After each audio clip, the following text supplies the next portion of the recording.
ከተመቸው ቤተሰብ ይገባል። አታስቡ። አኬ ይገባል። ይኸው አለ። ተባረኩልኝ። ታፕታፕ ኮፒ ሊንክ በማድረግ እንዲሁም ደግሞ ፎሎ አድርጓቸው። እነዚህ ኦርቶዶክስ በጣም ቁም ነገር ያላቸው የሚያስተምሩ ናቸው። ቃሉን የሚያውቁ ናቸው። ጥያቄ ያላችሁ ያልገባችሁን መጠየቅ ስለምትችሉ ይሄን አጋጣሚ ተጠቅማችሁ ፎሎ አድርጓቸው። ተባረኩ። እንሄዳለን። እሺ መልካም ወይ የለትሻ ወይ ቼክ እያደረኩ ነው። ማይክ ይሰራል ስላልከኝና ልቀጥል ወይስ ትንሽ ሀሳብ መጽሐፍ ቅዱስ ላይ ያልተነሱ ሀሳቦችም ስላሉ እንትን እላለሁ ለትሻ። ከዛ የመጽሐፍ ቅዱስ ልክ ሲያልቅ ወደ ህፃናት ስፔሻሊ ባፕቲዝሙ ይነሳና ከዛ ወደ ህፃናት ጥምቀትን ያው እንዳልኩ አንተ ትቀጥላለህ። እሺ መምህር ኤፍሬም እና አኬ ሰላም በሉንና ከዛ በኋላ በመልኩ እንደምንቀጥል እኔ አሳይን አደርጋለሁ። እንኳን ደህና መጡ መምህር። እንኳን ደህና ቆያችሁ። እንዴት አላችሁላችሁ? በየሰዓት አቆጣጠራችሁ በመላው ዓለም የምትገኙ ኦርቶዶክሳውያን ሰው የሆናችሁ ሁሉ ሰላም ይድረስልኝ። በክርስቶስ ሰላም ብያለሁ። አሜን አሜን። መምህር እንኳን ደህና መጡ። አኬ እንኳን ደህና መጣ ብሮስኪ። እንኳን ደህና ቆያችሁኝ። ሰላም ልውላችሁ። እንዴት አላችሁ? እኔ በጣም ደህና ነኝ ይመስገን አምላክ። ዛሬ ውይይት ሊኖር እንደሚችል ምናምን ትናንት ስታወሩ ሰምቼ ስለነበር ቲክቶክ ላይ እንደገባውኝ ሰርች አረኩኝና፣ በነገራችን ላይ ሰርች ላይ አይመጣም ላይቭ ዮኒ ማኛ 888 ብዬ ሰርች ሳረግ ቀጥታ አልመጣልኝም። አካውንቱ ነው ሄጂ ነው ጆይን ያረኩትና ሜይ ቢ እንትን ይሆናል። ያው ሰጀስት እያደረጉ አይደለም መሰለኝ ቲክቶክ ላይቭን እና እንኳን ደህና ቆያችሁኝ ነው ወይስ? እንኳን ደህና መጣ አኬ። ትናንትም ሳታወራ ነበር የሄድከውና እንዳጋጣሚ ሆኖ ሜይ ቢ አሁን ማውራት የምትችልበት ቦታ ላይ ነህ። መጽሐፍ ቅዱስ ላይ ያልተነሱ ሀሳቦች ስላሉ እነሱን ሀሳቦች ሜይ ቢ እንድዳሳቸው ብዬ ነበር ብሮስኪ። ኦኬ እሺ። ያው ትናንት አጋጣሚ ሆኖ አንድ ስልክ ገባብኝና በዛው አስወጣኝ። እሺ ይችላሉ።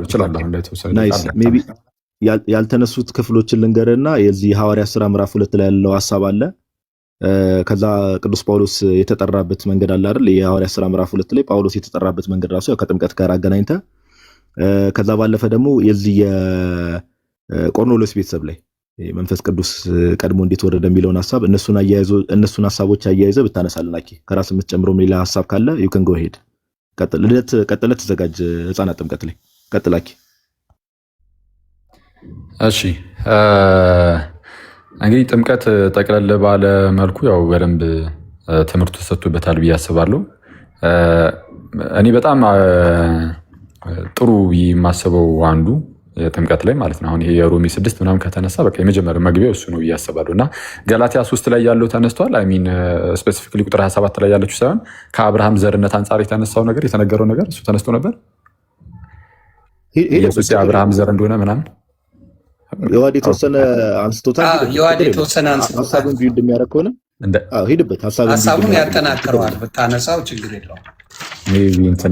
ድግምግሞች የሚሆን ከሆነ ግን አስቁሙኝ ፕሊስ፣ እንትን የሰውን ጆሮ እንዳናደክም። ገላትያ ምዕራፍ 3 ላይ አንድ የተነገረን ነገር አለ። ቁጥር 16 ላይ ገላትያ ምዕራፍ 3 ቁጥር 16 ለአብርሃምና ለዘሩም የተስፋው ቃል ተነገረ።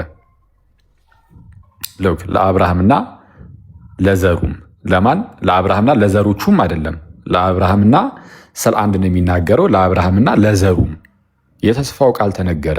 ስለ ብዙዎች እንደሚነገር ለዘሮቹ አይልም ይላል። አሁን ይሄ የኔ አይደለም በነገራችን ላይ ቀጥታ እሱ ነው ጠቅሱ ነው እያለ ያለው። ለምን በብዙ ቁጥር ለምን አልጠራም፣ ለምን በነጠላ ቁጥር ጠራም የሚለውን ስለሚያብራራ ለዛ ነው ምንድነው እዛ ላይ ኤምፋሳይዝ አድርጌ ቃሉን እንትን እያልኩ ያለሁት። በደንብ አድርጋችሁ አሁን ስሙ፣ ቀጥታ ቃሉን ላንብበው። ለአብርሃምና ለዘሩም የተስፋው ቃል ተነገረ። ስለ ብዙዎች እንደሚናገር ለዘሮቹ አይልም፣ ስለ አንድ እንደሚናገር ግን ለዘርህም ይላል፣ እርሱም ክርስቶስ። አሁን ለአብርሃም ቀደም ሲል የተገባ የተስፋ ቃል አለ። ለአብርሃምና ለዘሩ የተገባ የተስፋ ቃል አለ። በዘሩ አንደኛ አሕዛብ እንደሚባረክ ሲቀጥል ወራሽ ደግሞ እንደሚመጣ አብርሃምን የሚወርሰው የራሱ ዘር እንደሆነ አስቀድሞ እግዚአብሔር አምላክ በዘፍጥረት ላይ እንደምናስታውሰው እግዚአብሔር ለአብርሃም እንዲህ ያለ ቃልን ገብቶለት ነበር። ታስታውሳላችሁ አይደል? ሁላችሁም እግዚአብሔር አምላክ ለአብርሃም የተስፋን ቃል ሰጥቶታል። የሚወርስ የራስ ዘር ነው። በኋላ ከአጋር የወለደው ልጅ አለ ኢስማኤል፣ ግን እሱ ራሱ አይወርስም ተብሏል። እንደ ተስፋ ቃል የሚወለድ ግን ሌላ ልጅ አለ፣ እርሱም ይስሐቅ ነው እና እርሱን የሚወርስ ተብሎ ተነግሮት ነበር። ግን የይስሐቅ ፍጻሜው ራሱ ግን ክርስቶስ ኢየሱስ ነበር። ምክንያቱም ከአብርሃም ብዙ ልጆች መጥተዋል። አሁን ይስሐቅ ተወለደ፣ ይስሐቅ ያዕቆብን ይልና ያዕቆብ በ12 ነገር ታጅቡ አንድ ራሱን የቻለ ትልቅ ህዝብ ይሆናል፣ ህዝበ እስራኤል የሚባለው ማለት ነው። ስለዚህም አብርሃም አባታችን የሚሉ በጣም በርካቶች ናቸው፣ ብዙዎች ናቸው። አይሁዳውያን ጠቅላላ አብርሃም አባታችን ብሎ ይጠራሉ። ግን አህዛብ በዘርህ ይባረካሉ የሚል ታላቅ ቃል ነበርና አስቀድሞ ለአብርሃም የተሰጠው ቃል ያቺን በዘርህ የምትለዋን በነጠላ ቁጥር ለአንድ ግለሰብ ብቻ እንደሚሰጥ እንደሷ እንዳለች ጳውሎስ ይወስዳትና እዚህ ገላትያ ጋር አምጥቶ አይ ዘር ነው የሚለው፣ ዘሮች አይልም። ስለ ብዙዎች እንደሚናገር ዘሮች ሳይሆን የሚለው ስለ አንድ እንደሚናገር ዘርህ ይላል። የተስፋው ቃል የተነገረው ለአብርሃምና ለዘሩ ነው፣ እርሱም ክርስቶስ ነው ይላል። ይህን ነገር ለምንድን ያነሳ ነው?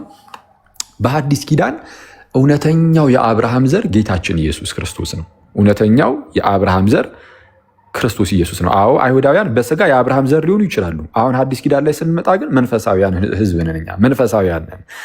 መንፈሳዊያን ነን እና እውነተኛው ዘር የአብርሃም ዘር ክርስቶስ ሆኖ ከዛ በኋላ ማንም ሰው ወራሽ ለመሆን አሁን ወራሹ የአብርሃም ዘር ነው ስለተባለ ወራሽ ለመሆን የአብርሃም ዘር መሆን አለብን እኛ። የአብርሃም ዘር የሚኮነው ደግሞ እውነተኛ የአብርሃም ዘር በሆኑ በክርስቶስ በኩል ነው ሀሳቡ። እንግዲህ የተወሰነ አወሳስቤባችሁ ከሆነ አንድ ጊዜ የተወሰነ ፓራፍሬዝ ነገር ላድርጋት፣ ሙሉ የሆነ አርቲኩሌት አድርጌ ላስቀምጠው። ተመልከቱ ጋይስ፣ ኢየሱስ የአብርሃም ዘር ነው እንዳትረሱ። በሐዲስ ኪዳን እውነተኛው የአብርሃም ዘር ጌታ ኢየሱስ ብቻ ነው። ምንም እንኳን በስጋ ከአብርሃም የሚመዘዙ ቢሆኑም አይሁዳውያን ማለት ነው፣ ክርስቶስን የማይቀበሉ ከሆነ አሕዛብ በዘርህ ይባረካሉ ስለሚል መባረኪያ የሆነውን የአብርሃም ዘር የማይቀበሉ ከሆነ የአብርሃም ዘርነታቸውን ያጡታል። መንፈሳዊ የአብርሃም ዘር መሆን አይችሉም። በሐዲስ ኪዳን ወራሽ የሚያስደርገው የአብርሃም በመንፈስ የአብርሃም ዘር መሆን ነው። መንፈሳዊ የሆነ የአብርሃም ዘር በመሆን ነው ወራሽ የምንሆን። ምክንያቱም በክርስቶስ በኩል የሆነ ዘር ሊመጣ ስለሆነ ማለት ነው። እና ይህ ዘር ተብሎ ሲጠበቅ የነበረው እንደ ተስፋው ቃል እንግዲህ መጣ፣ ተከሰተ። ለዛ ነው ልክ ማቴዎስ ወንጌል ልክ ሲጀምር ምንድን ነው የሚለው? የማቴዎስ ወንጌል ምዕራፍ 1 ቁጥር 1 ልክ ሲጀምር የዳዊት ልጅ የአብርሃም ልጅ የኢየሱስ ክርስቶስ የትውልድ መጽሐፍ ብሎ ነው የሚጀምረው። የሚመጣው መሲሁ የዳዊት ልጅ ነው፣ ግን የአብርሃም ልጅም ተብሎ ተነግሯል። ምክንያቱም አይሁዳውያን የሚጠብቁት እንዲህ ያለ ነው። ወይም ደግሞ በብሉይ ኪዳን ላይ ምንድነው ነቢያት የመሰከሩለት የክርስቶስ አመጣጥ እንዴት ያለ ነው? የአብርሃም ዘር እንደሚመጣ ነው። እሱ እውነተኛው ዘር ነው፣ እርሱም ክርስቶስ ነው። እሺ ይህን ያህል ካልን አሁን በሐዲስ ኪዳን ሰዎች የአብርሃም ዘር መሆን አለባቸው ብለናል ወራሽ ለመሆን። ምክንያቱም እንደ ተስፋው ቃል ወራሽ የሚሆነው የአብርሃም ዘር ነው። እውነተኛው የአብርሃም ዘር ደግሞ ክርስቶስ ነው። ስለዚህ በክርስቶስ በኩል ሁላችንም የአብርሃም ዘር መሆን እንችላለን። ይህንን የሚያስረዳው አሁን ዝቅ ብለን እዛው ጋር ቁጥር 26 ጀምሮ ያለው ነው።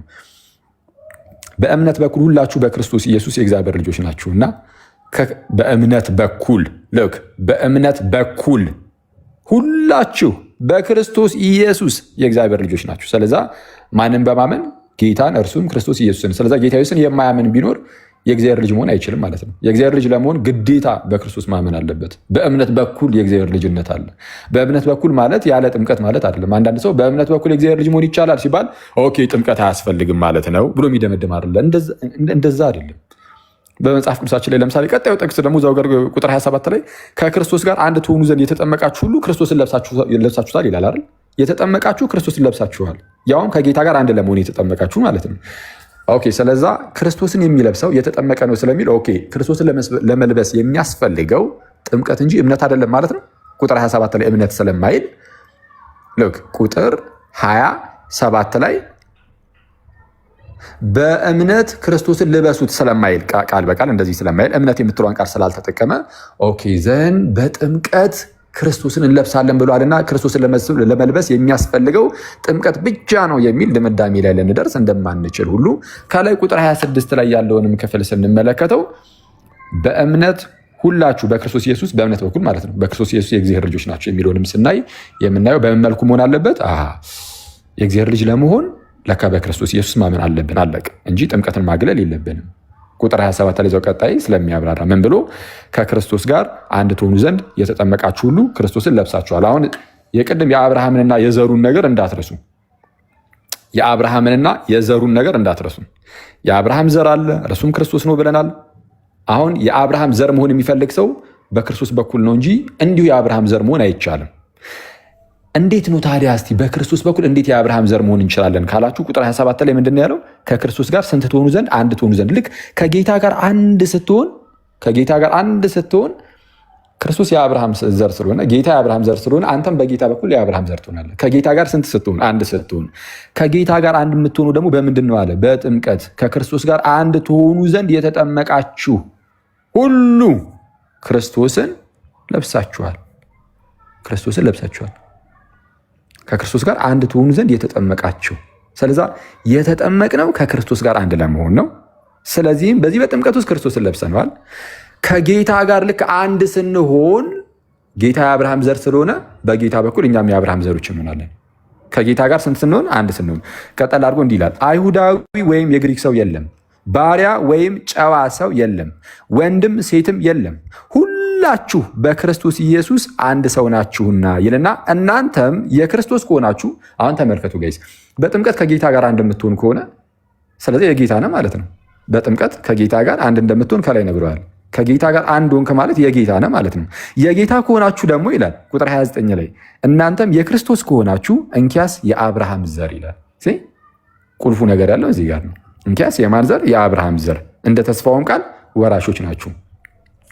እኔ እዚህ ጋር አንድ ልባም ሰው ወራሽ መሆን የሚፈልግ ማለት አፍተሮል እንግዲህ በክርስትና ውስጥ ሰው የሚንቀሳቀሰው በቃ ወራሽ ሆኖ ከጌታ ጋር ለመኖር ነው አይደል? ወራሽ መሆን የሚፈልግ ሰው ካለ ይህንን ነገር ልብ ሊለው ይገባል። በቃ ይኸው መጽሐፍ ቅዱሳችን እንደው ክሪስታል ክሊር በሆነ መልኩ የሚያስቀምጥልን ነገር ምንድን ነው? ወራሽ መሆን ከፈለጋችሁ የአብርሃም ዘር መሆን አለባችሁ አለ። የአብርሃም ዘር ከሆናችሁ እንደ ተስፋው ቃል ወራሾች ናችሁ አለ። የአብርሃም ዘር ለመሆን ደግሞ የክርስቶስ መሆን አለባችሁ አለ። አሁን ልባም ሰው በቃ ኦኬ እኔ ወራሽ መሆን ፈልጋለሁ ብሎ ይመጣና ወራሽ ለመሆን ደግሞ የአብርሃም ዘር መሆን አለብህ ሲል ከተባለ በመጽሐፍ ቅዱስ እንግዲህ መጽሐፍ ቅዱስን የሚወድ ሰው ካለ ብዙ ፕሮቴስታንት ወንድሞቻችን መጽሐፍ ቅዱስን እንደሚወዱ ይነግሩናል። እና እኛም ደግሞ ካለን ፍቅር የተነሳ ለእነርሱም የስ እንቀበላቸዋለን። ጥሩ ነው ይኑራችሁ፣ ደስ ይለናል እንላለን። የምርም መጽሐፍ ቅዱስ እንደምትወዱ ግን የምናውቀው ምን ስታደርጉ ነው? መጽሐፍ ቅዱስ የሚላችሁን አሜን ብላችሁ ስትቀበሉ ነው። አንቀበልም ካላችሁ እና አንዳንድ በተለምዶ ከተለያዩ መምህራኖቻችሁ የተቀበላችሁትን ትምህርት ለማንገዝ ሲባል መጽሐፍ ቅዱስን እምቢ የምትሉ ከሆነ ግን እንዴት ይሆናል? መውደዳችሁ በምን ይገለጻል? ለመጽሐፍ ቅዱስ ያላችሁ መውደድ የሚገለጸው ለመጽሐፍ ቅዱስ በምትሰጡት ክብርና መጽሐፍ ቅዱስን በምትቀበሉበት መንገድ ነው። ስለዚህ መጽሐፍ ቅዱሳችን እንደ ተስፋው ቃል ወራሽ እንድትሆኑ የአብርሃም ዘር ሁኑ ብሏችኋል። አንድ የአብርሃም ዘር የሆኑት ደግሞ እነርሱ የክርስቶስ የሆኑት ናቸው። የአብርሃም ዘር ለመሆን በክርስቶስ በኩል ስለሆነ የክርስቶስ መሆን አለባችሁ ተብሏል። ስለዚህ የክርስቶስ መሆን አለባችሁ ግዴታ ነው።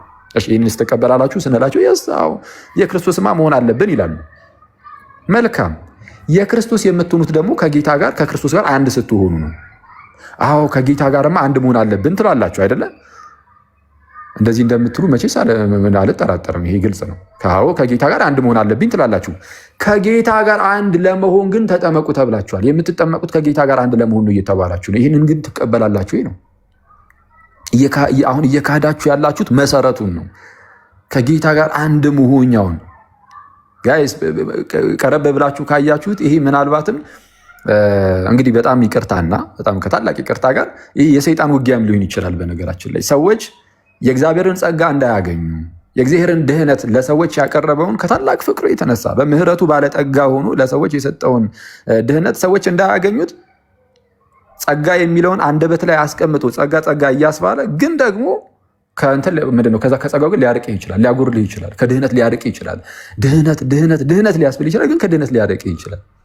የድህነት ማግኛችን የሆነውን ይህንን ታላቅ ቅዱስ ምስጢር ራሱ ጌታ የሰጠንን ጥምቀትን ትክዱታላችሁ እና ይህ በጣም አደገኛ ነው። ለማንኛውም ጥምቀት ከክርስቶስ ጋር አንድ የምንሆንበት ሲሆን በክርስቶስ በኩል ግን የአብርሃም ዘር እንድንሆን እየተደረግን ያለ ነው። ስለዚህ በሐዲስ ኪዳን እውነተኛ እስራኤል እኛ ነን። እውነተኛ እስራኤል እንዳትከሰል እንጂ እስራኤል ሙሉ ላይቡን እንዳታስመታው እና እውነተኛው እስራኤል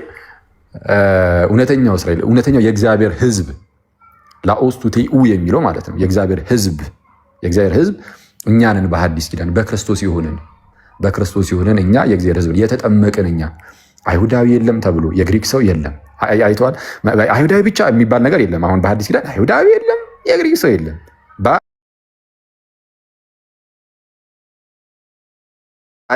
ወይም ጨዋ ሰው እንደዚህ ብሎ ነገር የለም። ወንድም ሴትም የለም።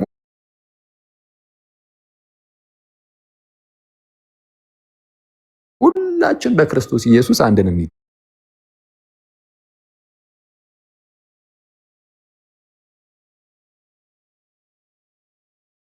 ምክንያቱም ሁላችንም ስንጠመቅ ከጌታ ጋር አንድ ነን እና የጥምቀት ታላቅ ምስጢር ነው። ቀደም ጋር ያነሳቸው ጥቅሶች ግን ያው ዝም ብዬ ራፍሊ ትንሽ ብቻ አልበለባቸውና ልዝጋው ጠራጠር ያለ ነገር ሐዋርያት ሥራ ምዕራፍ 2 የተባለው ሐዋርያት ሥራ ምዕራፍ 2 ላይ የቁጥር 38 ነው አይደለ ጋዲ? ሌላ ይሁን መቼስ። እሺ ሐዋርያት ሥራ ምዕራፍ 2 ቁጥር 30 ሐዋርያት ሥራ ምዕራፍ 2 ላይ ሁላችሁም እንደምታውቁት መንፈስ ቅዱስ በሐዋርያቱ ላይ ይወርዳል። ዘን ጴጥሮስ መስበክ ይጀምራል። ጴጥሮስ ይሰብክና ብዙዎች አመኑ። በአካባቢው የነበሩ ብዙ አይሁዳውያን ነበሩ እና አመኑ። በቃ እና ልባቸው ተነካ። ስለ ክርስቶስን ይነገራቸው፣ ወንጌልን ይነግራቸዋል። እናንተ የገደላችሁትን ኢየሱስን እግዚአብሔር ግን አስነሳው፣ የሞትን ጣር አጥፍቶ። ኧረ ስለ እርሱ እኮ ዳዊት ሲናገር የነበረው ነገር ነበረ። ነፍሴን በሲኦል አተዋትም፣ ጻድቅህንም መበስበስን ያይ ዘንድ አትሰጠውም ብሎ የተናገረው እኮ ለኢየሱስ ክርስቶስ ነው። ክርስቶስ እንደሚነሳ አስቀድሞ እኮ አውቆ ነው፣ እሱ ነቢይ ነውና እያለ ያስረዳቸዋል። እና የገደላችሁት እግዚአብሔር የላከውን መሲሁን ነው፣ ትጠብቁት የነበረውን ያንን መሲህ እናንተ ገደላችሁት እያለ ያስረዳቸው ጀመረ። እና በዓሉ የጴንጤኮስቴ በዓል ስለነበረ ወይም የበዓለ ሃምሳ በዓል ስለነበረ ከተለያየ አካባቢ ከተለያየ ዓለማችን ክፍል አይሁዳውያን ተሰብስበው መጥተው ነበረ። ይሰሙታል። ሲሰሙት ልባቸው ተነካ። ቁጥር 37 ላይ እንደዚህ ይላል፣ ይህንን በሰሙ ጊዜ ልባቸው ተነካ ነው የሚለው። አሁን አምነዋል ማለት ነው። ያላመነ ሰው ልቡ አይነካም። ካላመን ግን ለምን ልብ ይነካል? የማመን ውጤት ነው የልብ መነካት። ልባቸው ተነካ ይልና ጴጥሮስንና ሌሎችንም ሐዋርያት ወንድሞች ሆይ ምን እናድርግ አሏቸው። ልክ አሁን ያመኑ ሰዎች ጠየቁ። ምንድን ነው እሺ ምን እናድርግ?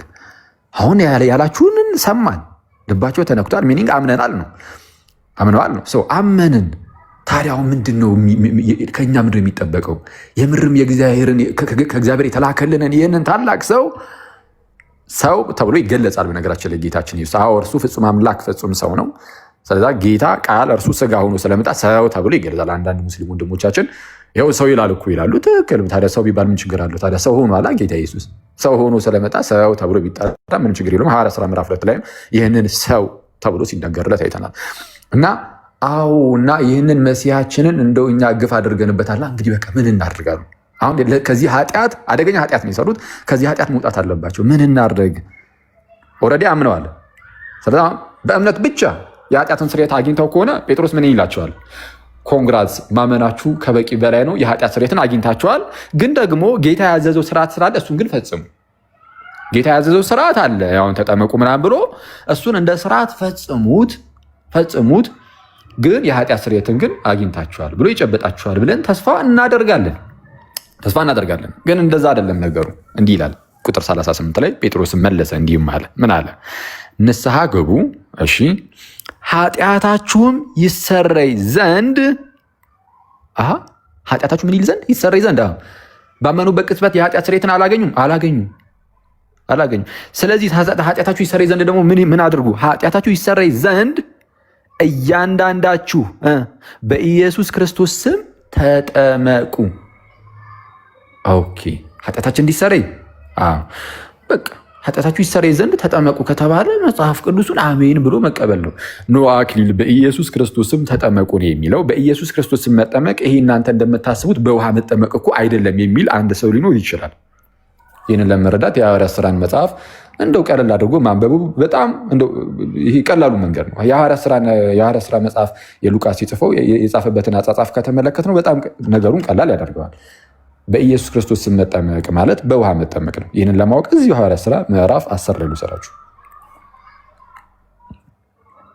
ይህንን ሙግት አክቹዋሊ አሁን ላይ ፕሮቴስታንቶች አያነሱትም። በጣም አንዳንድ ሰዎች ካሉ እንደነ በጋሻው አይነት ወንድሞች ምናምን ካልሆኑ በስተቀር ፕሮቴስታንቶች አሁን ላይ አያነሱትም። በጋሻው ነው የሚያነሳው። እሱም የሆነ ጊዜ ላይ መልስ ሰተንበት አሁን የሚያነሱ አይመስለኝም ትላል። ሐዋርያት ሥራ ምዕራፍ 10 እንዲህ ይላል ቁጥር አሁን ቅድም ጋዲ የሚጠይቀኝ ጥያቄ አንደኛው ይሄ ነው። የቆርኔሌዎስ ቤተሰብ ላይ መንፈስ ቅዱስ ወረደ ከመጠመቃቸው በፊት ማለት ነው። ለምን እንደወረደ ከመጠመቃቸው በፊት እናወራለን፣ ወይም ደግሞ ለሌላ ሰው ዕድሉን ሰጥቼ ሌሎቹ እንዲያወራ አድርጋለሁ ብዙ ነገር እንዳላወራ። ሰው መንፈስ ቅዱስ በቆርኔሌዎስ ቤተሰብ ላይ ወረደ እና ሐዋርያት ሥራ ምዕራፍ 10 ቀጥታ አሁን የማነብላችሁ ጥቅስ ከቁጥር 47 ላይ ነው። ታሪኩ ለማወቅ ግን ካለ ጀምሮ ማንበብ ይቻላል። ጥሩ ሐዋርያት ሥራ ምዕራፍ 10 ቁጥር 47። በዚያን ጊዜ ጴጥሮስ መልሶ እነዚህ እንደኛ ደግሞ መንፈስ ቅዱስን የተቀበሉ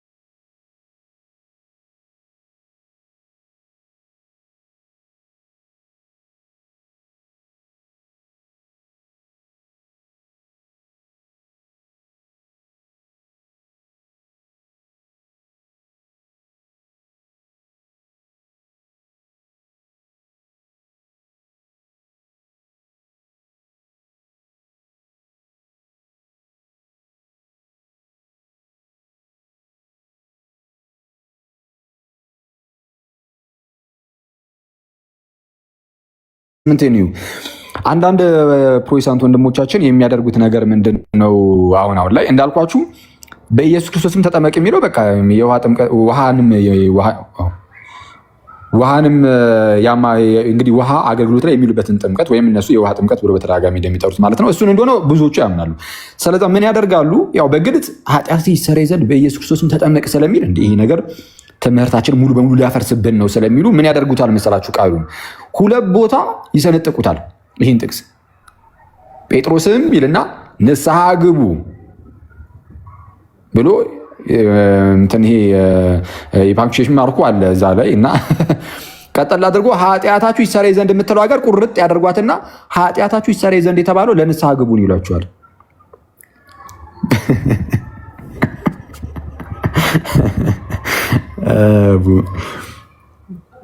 ንስሐ ግቡ ኃጢአታችሁ ይሰረይ ዘንድ አለቀ። በቃ እዚች ጋር አረፍተ ነገር አለቀች ይሏቸዋል። የለም እኮ እዚህ ጋር እኮ አራት ነጥብ የለውም። አሁን የእንግሊዝኛውንም አሳያችኋለሁ ምን እንደሚል። እዚች ጋር አለቀ ይሏችሁና ከዛን ቀጠል አድርጎ ደግሞ እያንዳንዳችሁ በኢየሱስ ክርስቶስም ተጠመቁ የሚለው ደግሞ ለብቻው ነው ገንጠል አድርጎ ሌላ አንድ አረፍተ ነገር ይሰጡታል ይላል። እዛ ጋር አማርኛው ላይ እንደዛ የሚላል ነው። እስቲ ንስሐ ግቡ ካለ በኋላ ኃጢአታችሁ ይሰረይ ዘንድ እያንዳንዳችሁ በኢየሱስ ክርስቶስም ተጠመቁ ብሎ አንድ አረፍተ ነገር ነው ያደረገው። ምናልባት የአማርኛው መጽሐፍ ቅዱስ ተሳስቶ ነው እንዳትሉ ይኸው የእንግሊዝኛውንም እዚሁ ጋር ላሳያችሁ። በምን እስቲ ለምሳሌ አሜሪካን ስታንዳርድ ባይብሉን የራሳቸው የፕሮቴስታንት ናቸው አብዛኞቹ የእንግሊዝኛ ቨርዥኖች በነገራችን ላይ። እሺ እንደዚህ ይላል። ፒተር ሴድ ቱ ደም ሪፔንት ይልና ሳግቡ and each of you be baptized እያንዳንዳችሁም ተጠመቁ in the name of Jesus Christ በኢየሱስ ክርስቶስም ማለት ነው።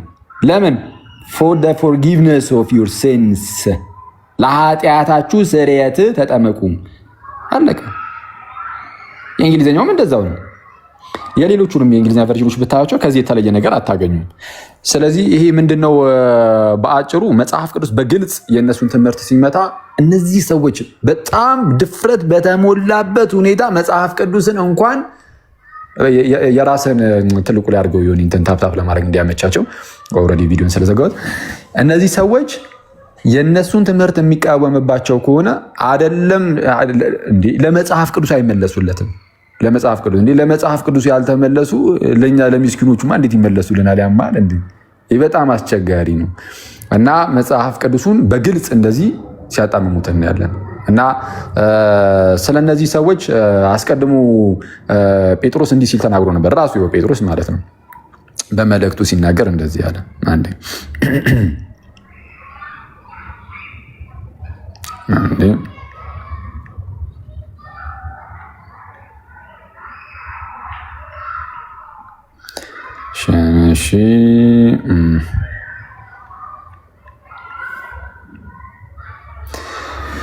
በሁለተኛ መልእክቱ ማለት ነው ምዕራፍ 3 ቁጥር 18 ላይ ነው 16 ሁለተኛ ጴጥሮስ ምዕራፍ 3 ቁጥር 16 ሁለተኛ ጴጥሮስ ምዕራፍ 3 ቁጥር 16 በእነዚያ ዘንድ ለማስተዋል የሚያስቸግር ነገር አለ ይላል። ልክ በእነዚያ ዘንድ ለማስተዋል የሚያስቸግር ነገር አለ። ያልተማሩትና የማይጸኑትም ሰዎች ሌሎችን መጽሐፍት እንደሚያጣምሙ አሁን ሌሎችን መጽሐፍት እንደሚያጣምሙ እነዚህን ደግሞ ለገዛ ጥፋታቸው ያጣምማሉ። እነዚህ የተባሉት የማን መጽሐፍት ናቸው? የጳውሎስ። በምን ታውቃላችሁ? ከላይ ቁጥር 15 ላይ ቁጥር 15 ላይ የጌታችንም ትዕግስት መዳናችሁ እንደሆነ ቁጠሩ ይላል። የጌታችንም ትዕግስት መዳናችሁ እንደሆነ ቁጠሩ ይልና እንዲሁም የተወደደው ወንድማችን ጳውሎስ ደግሞ እንደተሰጠው ጥበብ መጠን ጻፈላችሁ እኮ ይላል። ወንድማችን ጳውሎስ እሺ፣ የተወደደው ይህ ወንድማችን ጳውሎስ ደግሞ እንደተሰጠው ጥበብ መጠን ጻፈላችሁ፣ በመልእክቱም ሁሉ ደግሞ እንደነገረ ስለዚህ ነገር ተናገረ። ጽፎላችኋል። ጳውሎስ የተወደደው ወንድማችን ጳውሎስ እንደተሰጠው ጥበብ ጽፏል። ግን ቢጽፍ ግን እነዚህ ሰዎች ግን ምን ዋጋ አለው? አይመለሱለትም ለማጣመም የጳውሎስን መጽሐፍ። ስለዛ ምን አለ? በእነዚያ ዘንድ ለማስተዋል የሚያስቸግር ነገር አለ። ያልተማሩትና የማይጸኑትም ሰዎች ሌሎችን መጽሐፍት እንደሚያጣምሙ እነዚህን ደግሞ ለገዛ ጥፋታቸው ያጣምማሉ። ይህ ጳውሎስን መጽሐፍት ማጣመም ከድሮ የተጀመረ ነው። በቃ ያጣምማሉ። መጽሐፍ ቅዱስን የማጣመም ነገር አለ። ከቀጠል አድርጎ እንግዲህ እናንተ አሁን ይመክራቸዋል። ደግሞ እነሱን ምን ይገኛል? በሌላ አማርኛ እኛ ደግሞ ይመክረናል። አንዳንዶች ያጣምማሉ መጽሐፍ ቅዱስን በቀጥታ ቁጭ ብሎ እንትን ያለውን ከራሳቸው የሰው ትምህርት ጋር ካልተስማማላቸው ያጣምሙታል። በጣም በጭካኔ ነው መጽሐፍ ቅዱስን እንደፈለጉ የሚቆራረጡት። ስለዚህ እናንተ ምን ታደርጋላችሁ? እንግዲህ እናንተ ይላል ቁጥር 17 ላይ ወዳጆች ሆይ ይህን አስቀድማችሁ ስለምታውቁ በአመፀኞቹ ስህተት ተስባችሁ ከራሳችሁ ጽናት እንዳትወድቁ ተጠንቀቁ። ነገር ግን በጌታችንና በመድኃኒታችን በኢየሱስ ክርስቶስ ጸጋና እውቀት እደጉ። ለእርሱ አሁንም እስከ ዘላለም ቀን ድረስ ክብር ይሁን አሜን ብሎ ነው የሚዘጋው። ስለዛ በጣም ጥንቃቄ ይፈልጋል። ምን መጽሐፍ ቅዱስ ዝም ብለህ እንደዚሁ ልትቆራረጠው አትችልም፣ አይገባም ነው። ሐዋርያት ሥራ ምዕራፍ 2 ከዚህ አንጻር እንየውና ምናልባት እኔ እንትን እንዳለን ሙሉ ሰዓቱን እንዳልይዘውና እንዳላስረዝምባችሁ ሌላውን ደግሞ የሐዋርያት ሥራ ምዕራፍ 10 የጳውሎስን ማመጣጥ ሐዋርያት ሥራ ምዕራፍ 16 ላይ ያለውን እነሱን ለሌላ ሰው ብሰጥ መልካም ነው። እኔ ሁሉንም እንዳልይዘው ማለት ነው። እግዚአብሔር ያክብርልኝ። ቃሎት ያሰማልን። አኪዮስ ብሮስኪ እናመሰግናለን። እግዚአብሔር ያክብርልን። በጣም ደስ የሚል ማብራሪያ ነበረ። ስፔሻሊ ኢንፈሲስ ሰጥተው የሐዋርያት ሥራ ምዕራፍ 2 እና ሮሜ ምዕራፍ 6 ገላትያ 3 ላይ ያሉ ሀሳቦችን አንስተዋል። ቃሎት ያሰማልን። አኪ ቃሎት ያሰማልን። ዮኒ የምትለው ነገር ካለ ለአንተ እድል ስጥህ ወደሚቀጥለው ከሚሄድ በፊት። እሺ፣ ምዕራፉን ልነግራችሁ ብዬ ነው ቤተሰብ ገላትያ 3:16 ሐዋርያት ሥራ ምዕራፍ 2 ቁጥር 38 ሐዋርያት ሥራ ምዕራፍ 10 ቁጥር 47 ሮሜ 6 ሁለተኛ ጴጥሮስ 3:16 እና ተባረኩ።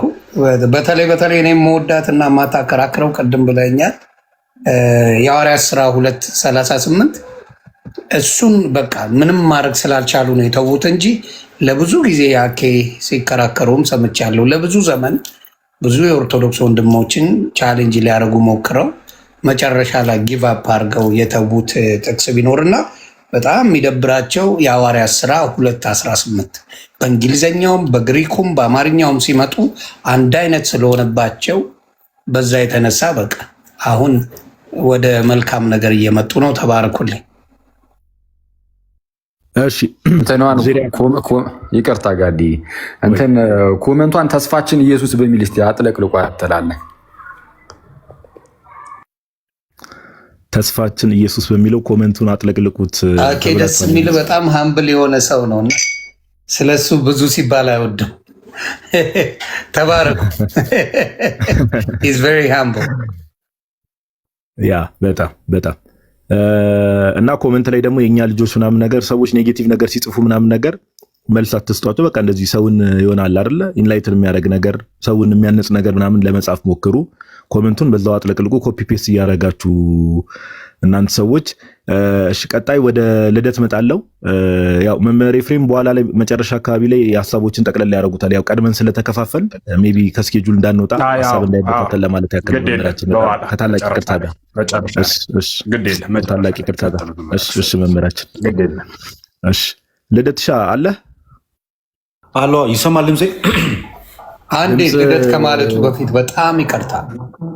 እዚህ ጋር የኦርቶዶክስ ወንድምናቶች እንዲሁም ሌላ ሃይማኖት የሆናችሁ ስለ ሕፃናት ጥምቀት ኦርቶዶክስ ለምንድን ነው የምታጠምቀው የሚለውን ትምህርት ነው ልደት የሚያስተምረው።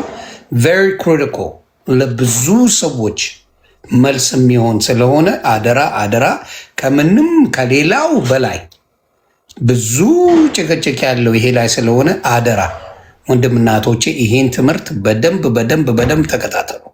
ለምን ኦርቶዶክስ ወንድ ልጅን በ40 ቀን ሴት ልጅን በ80 ቀን እንደምታጠምቅና የህፃናት ጥምቀት ለምንድን ነው በሚለው ላይ የተመሰረተ ነው። አደራ ይህን በደንብ አዳምጡ፣ ለሁሉም ሼር አድርጉ።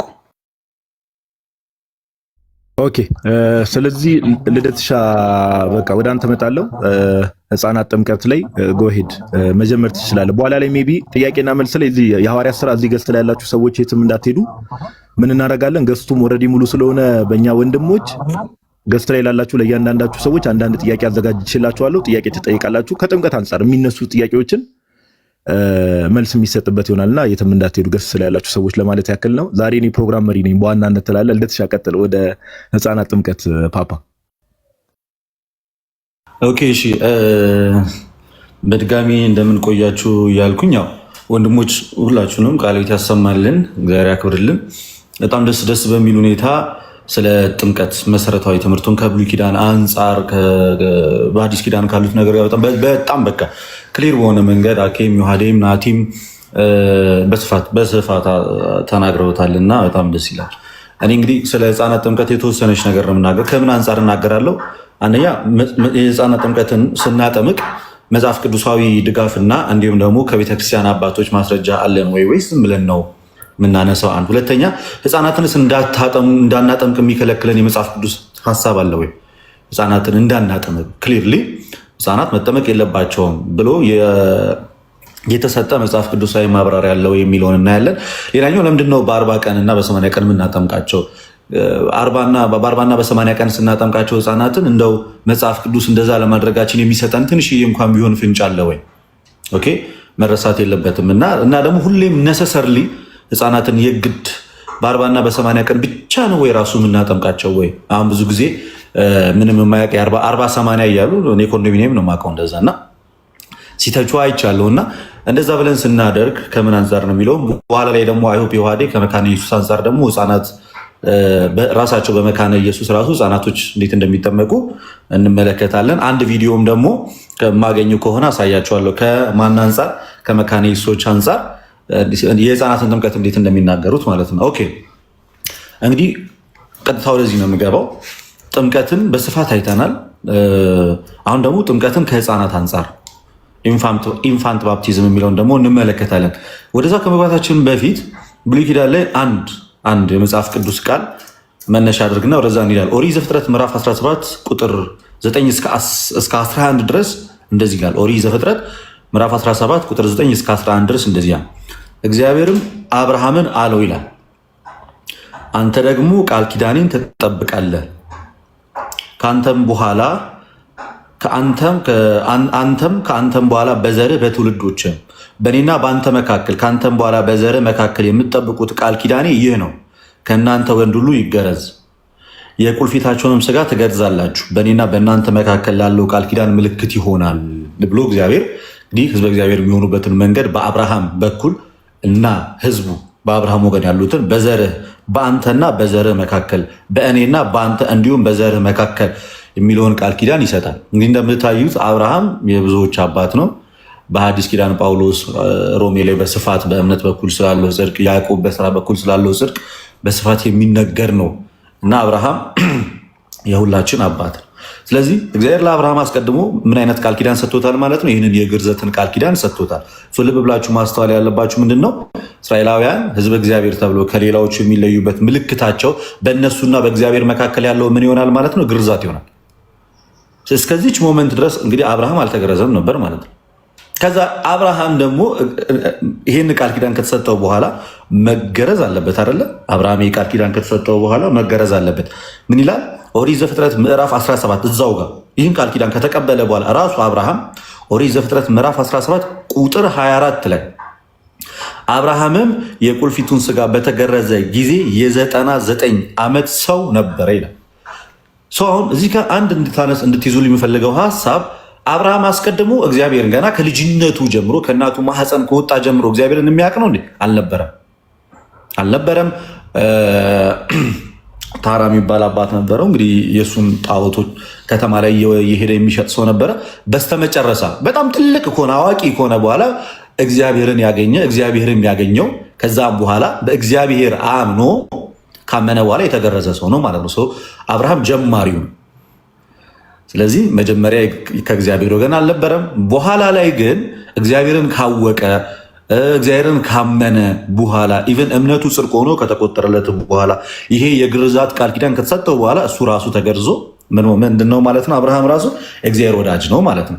ኦኬ አብርሃም በዚህ ትልቅ ከሆነ በኋላ ከተገረዘ የአብርሃምስ ልጅ ይስሐቅስ ምንድን ነው የሆነው የሚለውን ነገር እንይዘዋለን። ስለዚህ ምን ይላል ዘፍጥረት 21:4 ላይ አብርሃምም ልጁ ይስሐቅን እግዚአብሔር እንዳዘዘው በ8ኛው ቀን ገረዘው ይላል። አሁን ግርዛት ምንድነው ብያችኋለሁ። ልክኛ በአዲስ ኪዳን ጥምቀት የእግዚአብሔር ልጅ እንደሚያደርገን የእግዚአብሔር ሕዝቦች እንደሚያደርገን በብሉይ ኪዳን ግርዛት ደግሞ ልክ እንደዛው ነበረ ለአይሁዳውያን። አብርሃም በአዋቂነቱ ወይም በጎልማሳ በጣም ካረጀ ከጃጀ በኋላ ነው የተገረዘው። ካመነ ሁሉ ነገር ካየ በኋላ ልጁ ይስሐቅ ግን በ8ኛው ቀን የተገረዘው ለምንድን ነው? በጣም ኢንፋንት ምንለው ለምንድን ነው ስንል በአባቱ በአብርሃም እምነት በኩል ነው የተገረዘው። የግድ ነሰሰርሊ ማመን አለብህ አልተባለም። በሰዓት እግዚአብሔርን አንተም በቀጥታ አግኝተ ኮንፌስ አድርገ እግዚአብሔር አምላክ ነው ፈጣሪ ብሎ በራሱ በቃሉ ኮንፌሽን ሰጥቶ ምስክርነት ሰጥቶ አይደለም የተገረዘው። አባቱ አስቀድሞ የማን ህዝብ ሆኗል ማለት ነው? እግዚአብሔር ወዳጅ ሆኗል። ስለዚህ በአባቱ በኩል ልጁ ይስሐቅም በቀላሉ ምን ሆነ ማለት ነው? የእግዚአብሔር ልጅ ሆነ ወይ የእግዚአብሔር ወዳጅ ሆነ፣ የእግዚአብሔር ህዝብ ሆነ። የዛ ቃል ኪዳን ምን ሆነ? በአባቱ እምነት በኩል ይስሐቅ የቃል ኪዳኑ ተካፋይ ሆነ። ቀድሞ ግርዛቱን አገኘ። ከዛ በኋላ ግን ምን ሆነ? እግዚአብሔርን በማመን ደግሞ እያደገ መጥቶ ኢቭን ለመስዋዕት ደረጃ እስከ መድረስ ድረስ ያዕቆብን እስከ መውለድ ድረስ በጣም ብዙ ታላላቅ ነገሮች የምንላቸውን ነገር በይስሐቅ በኩል ደግሞ እንመለከታለን። እነዚህ ሁሉ ነገሮች የመጡት ከምን በኋላ ነው? አስቀድሞ ከተገረዘ በኋላ። በምኑ? በልጅነቱ ወይም በጣም ህፃን ቻይልድ በምንልበት ደረጃ አይደለም፣ ኢንፋንት በምንልበት ደረጃ የቀናት እድሜ በነበረበት ሰዓት ላይ ሲገረዝ እንመለከታለን። ከዚህ አንጻር ልክ አብርሃም አስቀድሞ እግዚአብሔርን አውቆ አምኖ ተገርዞ ልጁ ደግሞ ይስሐቅ በአባቱ በአብርሃም እምነት እንደተገረዘ ሁሉ የክርስቲያን ቤተሰቦችም በእናትና በአባታቸው እምነት እግዚአብሔርን ያገኙታል። በምኑ በኩል? በጥምቀቱ በኩል። ከዛ በኋላ ላይ ደግሞ ምን ይሆናሉ ማለት ነው? በእምነትና በእውቀት ደግሞ እያደጉ ይመጣሉ። አስቀድሞ ጥምቀቱን ይወስዳሉ። እምነቱን እውቀቱን ደግሞ እያደጉ በመጡ ቁጥር እግዚአብሔርን በመሰሉት ደግሞ ያድጋሉ። ልክ በብሉይ ኪዳን ይስሐቅ ልክ እንደ አብርሃም በ99 ዓመት ወይንም ደግሞ ጎልማሳ በሆንክ ጊዜ ነው መገረዝ ያለብህ እንዳልተባለና በአባቱ እምነት እንደተገረዘ ሁሉ የክርስቲያን ልጆችም በህፃንነታቸው ጥምቀትን መፈጸማቸው ከእግዚአብሔር ሕግ ጋር የሚጋጨው ነው አናገኘውም። በብሉይ ኪዳንም ጥቅሶችን አሳያቸዋለሁ። እሺ ቀጠል ብዬ አብዛኛው ጊዜ ከሚጠየቁ ዋና ነጥቦች ውስጥ ምንድነው ታይፖሎጂካሊ የተቀመጠ ነገር ነው። ኦብቪየስሊ ይሄ ነገር ግን ለምንድነው ስፔሲፊካሊ በ40 እና በ80 ቀን የምታደርጉት? ሴትን በ80 ወንድም በ40 ቀን ከዛ ጋር ሊገናኙ የሚችሉ የመጽሐፍ ቅዱስ ትምህርቶች አሉ ወይ ስንል እንግዲህ እንዳያችሁ አሁንም ግርዛት የሚለው ሀሳብ በብሉይ ኪዳን የቃል ኪዳኑ ተካፋይ ወይንም ደግሞ ህዝበ እግዚአብሔር የሚያሳይን ከሆነ ኦሪት ዘሌዋውያን ምዕራፍ 12 ከቁጥር 1 ጀምሮ የተቀመጠ አንድ ሀሳብ አለ። ቤተክርስቲያን እንግዲህ በብሉይም በሐዲስም ብሉይ ኪዳንም ሐዲስ ኪዳን የምትቀበል ቤት ናት። ስለዚህ ስርዓቱን ከዚህኛው ወስዳ ታስቀምጥልናለች፣ የ40 እና የ80 ማለት ነው። ግን አንድ ማወቅ ያለባችሁ ቀኑ አንድ ህፃን ለምሳሌ 40 ቀን ከመድረሱ በፊት ወይም አንድ ወንድ ህፃን ወይም አንድ ሴት ህፃን 40 ቀን ከመድረሱ በፊት ከባድ የሆነ ህመም ቢገጥመው እና ደግሞ በጣም አስጊ ደረጃ በደረሰበት ህመም ውስጥ ቢገባ የግድ 40 ቀን እንዲሞላው ህፃኑ አይጠበቅም። ቀኑ ዶግማ አይደለም ላችሁ ነው፣ ጥምቀቱ ነው ዋናው። ከዛ አስቀድሞ ጥምቀቱን የሚወስድበት ሰፊ እድል አለው። ምንም እንኳን 40 ቀን ባይሞላውም እንኳን ይጠመቃል። 40 የምትለዋ ቀን በሁል ጊዜ ሀፕን የምታደርግ አይደለች። ለታመሙ ህፃናት፣ ሞት አፋፍ ላይ ላሉ ህፃናት፣ በጣም ችግሩ ስላሉ ህፃናት አስቀድሞ ጥምቀቱ ሊፈጸምላቸው ይችላል። ኦኬ ዳዝ ማተር ግን ይቺ 40 እና የ80 ፖይንት ላስቀምጥላችሁ ከምን አንጻር ቤተክርስቲያናችን ያ እንደምታደርግ። ኦሪት ዘሌዋውያን ምዕራፍ 12 ቁጥር 1 ጀምሮ እንደዚህ ይላል። እግዚአብሔርም ሙሴን እንዲህ ብሎ ተናገረው። ወደ አዲስ ኪዳን አምጥቼ አገናኝላቸዋለሁ። ትንሽ ሰፋ ያለ ጊዜ ይወስዳል፣ ይቅርታ። እግዚአብሔርም ሙሴን እንዲህ ብሎ ተናገረው፣ ለእስራኤል ልጆች እንዲህ ብለህ ንገራቸው፣ ሴት ብታረግዝ ወንድ ልጅም ብትወልድ። ኦኬ ሴት ብታረግዝና ምን ብትወልድ ጋይስ? ወንድ ልጅም ብትወልድ 7 ቀን ያህል የረከሰች ናት። እንደ ህመሟ መርገም ወራት ትረክሳለች። በ8ኛው ቀን ልጁን ከስጋው ሸለፈት ምን ይበል ይላል? ይገረዝ ይላል። በሰባተኛው ቀን ለሰባት ቀን ያህል ምን ያለች ናት? የረከሰች ናት ይላል። ከዛስ ከደሟ እስክትነጻ 33 ቀን ትቀመጥ፣ የመንጻቷም ቀን እስኪፈጸም ድረስ የተቀደሰ ነገር አትንካ፣ ወደ መቅደስም አትግባ ይላል። በሰባተኛው ቀን ቤተ መቅደስ ትገባለች። እስከ 33 ቀን ድረስ ደግሞ የመንጻቷ ወር እስኪፈጸም ድረስ ምንም ነገር አትነካም ይላል። 33 ሲደመር 7 ለወንድ ልጅ ስንት ይመጣል ማለት ነው? 40። ከዚህ አንጻር ቤተክርስቲያን ወንድን በ40 ቀን የምታጠምቅበት አንደኛው ሪዝናችን ይሄ ነው። ቀኑ መጣ አይደለ? 40።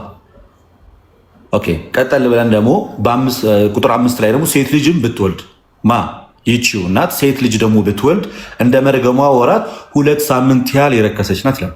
2 ሳምንት ማለት 14 ቀን ማለት ነው። 14 ቀን ከዛ ከደሟ እስክትነጻ ድረስ 66 ቀን ትቀመጥ ይላል። ስለዚህ 14 ሲደመር 66 ስንት ይመጣል? 80። ለምን ሲሆን? ለሴት ሲሆን ከዚህ አንጻር ሴትን በ80 ወንድም በ40 ቀን የምናጠምቅበት ምሳሌያዊ ትምህርታችን ይሄ ሆኖ እናገኘዋለን።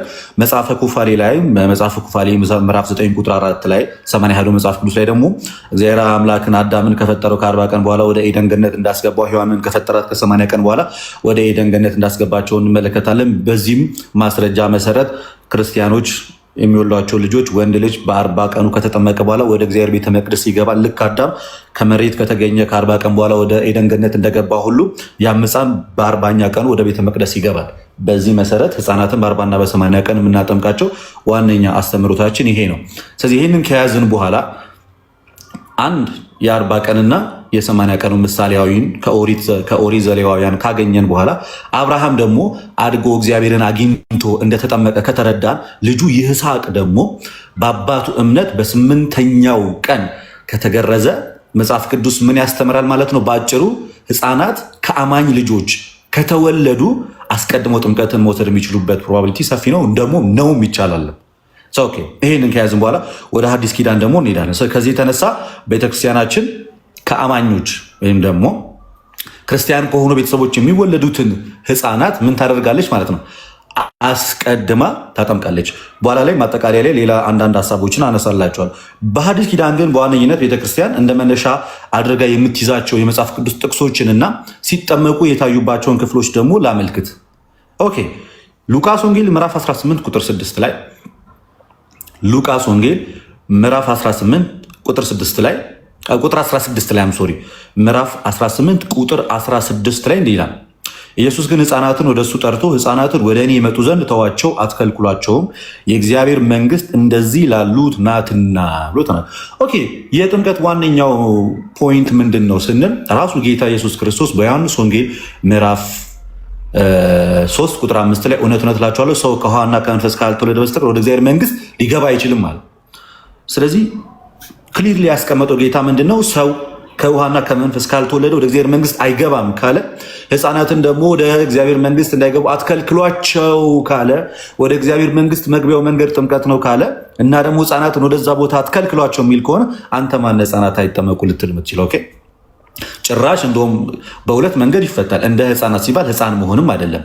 ሕፃናት ንጹሐን ናቸው፣ ቅዱሳን ናቸው፣ እናንተም ራሳችሁን ንጹህ አድርጋችሁ ወደ እግዚአብሔር መንግስት ግቡ ሲል ነው ትርጉሙ። በቀጥታ ደግሞ ስንወስደው ሕፃናትን ይዞ ነው እዛ ጋር ሲናገር የነበረው። ልክ እንደዚህ ብሎ ሲናገር ደግሞ ሕፃናትም ወደ እግዚአብሔር መንግስት የመግባት ማለት ነው ሙሉ መብት አላቸው፣ ማንም አልከለከላቸውም። ስለዚህ ተጠምቀው የእግዚአብሔር ልጅ መሆን ይችላሉ። ከፕሮቴስታንቶች ሊነሳ የሚችለውን ሀሳብ አነሳዋለሁ። ጥምቀት ለኃጢአት ስርየት ነው ትላላችሁ፣ ሕፃናት ምን ኃጢአት ኖሮባቸው ነው የሚጠመቁት የሚለውን በኋላ ላይ አነሳዋለሁ። ግን ቤተክርስቲያናችን ግን ሕፃናትን ስታጠም ከዚህ አንጻር ነው። ይሄን አያችሁ ሉቃስ 18:16 ላይ ሕፃናትን ወደ እግዚአብሔር እንዲመጡ መከልከል እንደሌለብን መጽሐፍ ቅዱስ የሚያስተምር ከሆነ እንዳይጠመቁ ወደ እግዚአብሔር ቤተ መቅደስ መጥተው ዳግም ልጅነትን እንዳያገኙ የምትከለክላቸው አንተ ማን ነህ? በደለኛ የሆነውን ሰው እንኳን አጥምቀን ወደ እግዚአብሔር መንግስት እንዲገባ ካደረግነው ንጹሐን የሆኑ ሕፃናትን የማናጠምቅበት ምክንያታችን ምንድን ነው? ምንም በደል የሌለባቸውን ሰዎች ማለት። ይሄ ጸጋ ለማንም የተከለከለ እንዳልሆነ ግልጽ ነው። ጸጋው ለሁሉም ነው። ይህንን ደግሞ ሐዋርያት ሥራ ምዕራፍ 2 ቁጥር 39 ላይ ሐዋርያ ሥራ ምዕራፍ 2 ከቁጥር 39 ላይ የተስፋው ቃል ይላል ለእናንተና ለልጆቻችሁ ጌታ አምላካችንም ወደ እርሱ ለሚጠራቸው በሩቅ ላሉ ሁሉ ነውና አላቸው። ስለዚህ የተስፋው ቃል ለአዋቂዎች ብቻ አይደለም። የተስፋው ቃል ለአዛውንቶች ብቻ አይደለም። የተስፋው ቃል ለወጣቶች ብቻ ሳይሆን የተስፋው ቃል ለእናንተም እንዲሁም ለልጆቻችሁም ነው። ስለዚህ የክርስቲያን ልጆች በእናትና አባታቸው እምነት ተጠምቀው በኋላ ላይ ደግሞ እግዚአብሔርን በመምሰል ሕይወት ቢያድጉ ይሄ መጽሐፍ ቅዱሳዊ ነው እንጂ ይህ መጽሐፍ ቅዱሳዊ የሆነ ትምህርት አይደለም። ሌላኛው መጽሐፍ ቅዱስ በግልጽ ከማያስተምራቸው ትምህርቶች ውስጥ አንደኛው ሕፃናት መጠመቅ የለባቸውም የሚለውን ትምህርት ነው። ስለዚህ አንድ ሰው እንደ ዶግማ ሕፃናት መጠመቅ የለባቸው ብሎ እንደ እምነት ይዞ የሚከራከር ከሆነ ትምህርቱን ከመጽሐፍ ቅዱስ ነሰሰሪ ማግኘት አለበት። ፕሮቴስታንቶች እንደ እምነት ይዘውት ነው። ፔንቴኮስታሎች ሕፃናት መጠመቅ የለባቸውም ብሎ ሲል እንደ እምነት ነው የያዙት ይህንን ጉዳይ። ኦኬ እንደ እምነት ይዘው የምትናገር ከሆነ የቱ ጋር ነው መጠመቅ እንደሌለባቸው ክሊርሊ የሚያሳየው? ልክ ንስሐ ግቡ የሚለውን እምነታችን ነው መጽሐፍ ቅዱስ ላይ ክሊርሊ ያለ ንስሐ ትገባለ። ጥምቀት እምነታችን ነው ክሊርሊ ያለ ንስሐ ትገባለ። ሌሎችም ትምህርቶች አሉ እንደዚህ እንደ እምነት የምንይዛቸው በግልጽ የተጻፉ ናቸው። ሕፃናት መጠመቅ የለባቸውም ብለው የሚያስተምሩ ሰዎች መጠመቅ እንደሌለባቸው የሚያሳይ የመጽሐፍ ቅዱስ ትምህርት አላገኘን። ባይሆን በተቃራኒው ግን የተስፋው ቃል ለእኛም ለማንም ነው ለልጆቻችንም ጭምር እንደሆነ መጽሐፍ ቅዱስ ክሊርሊ ያሳያል። ሌላኛው ሐዋርያት ሥራ ምዕራፍ 16 ቁጥር 14 እስከ 15 ላይ ያለውን ሐሳብ ልንገራችሁ። ኦኬ እዚህ ጋር በጣም ልብ ብላችሁ አዳምጡኝ። ሐዋርያት ሥራ ምዕራፍ 16 ላይ እንዲህ ይላል። ከጥሩያንም ከተማ የመጣች ቀይ ሐር ሻጭ እግዚአብሔርን የምታመልክ ልድያ የሚሏት አንዲት ሴት ነበረች አለ።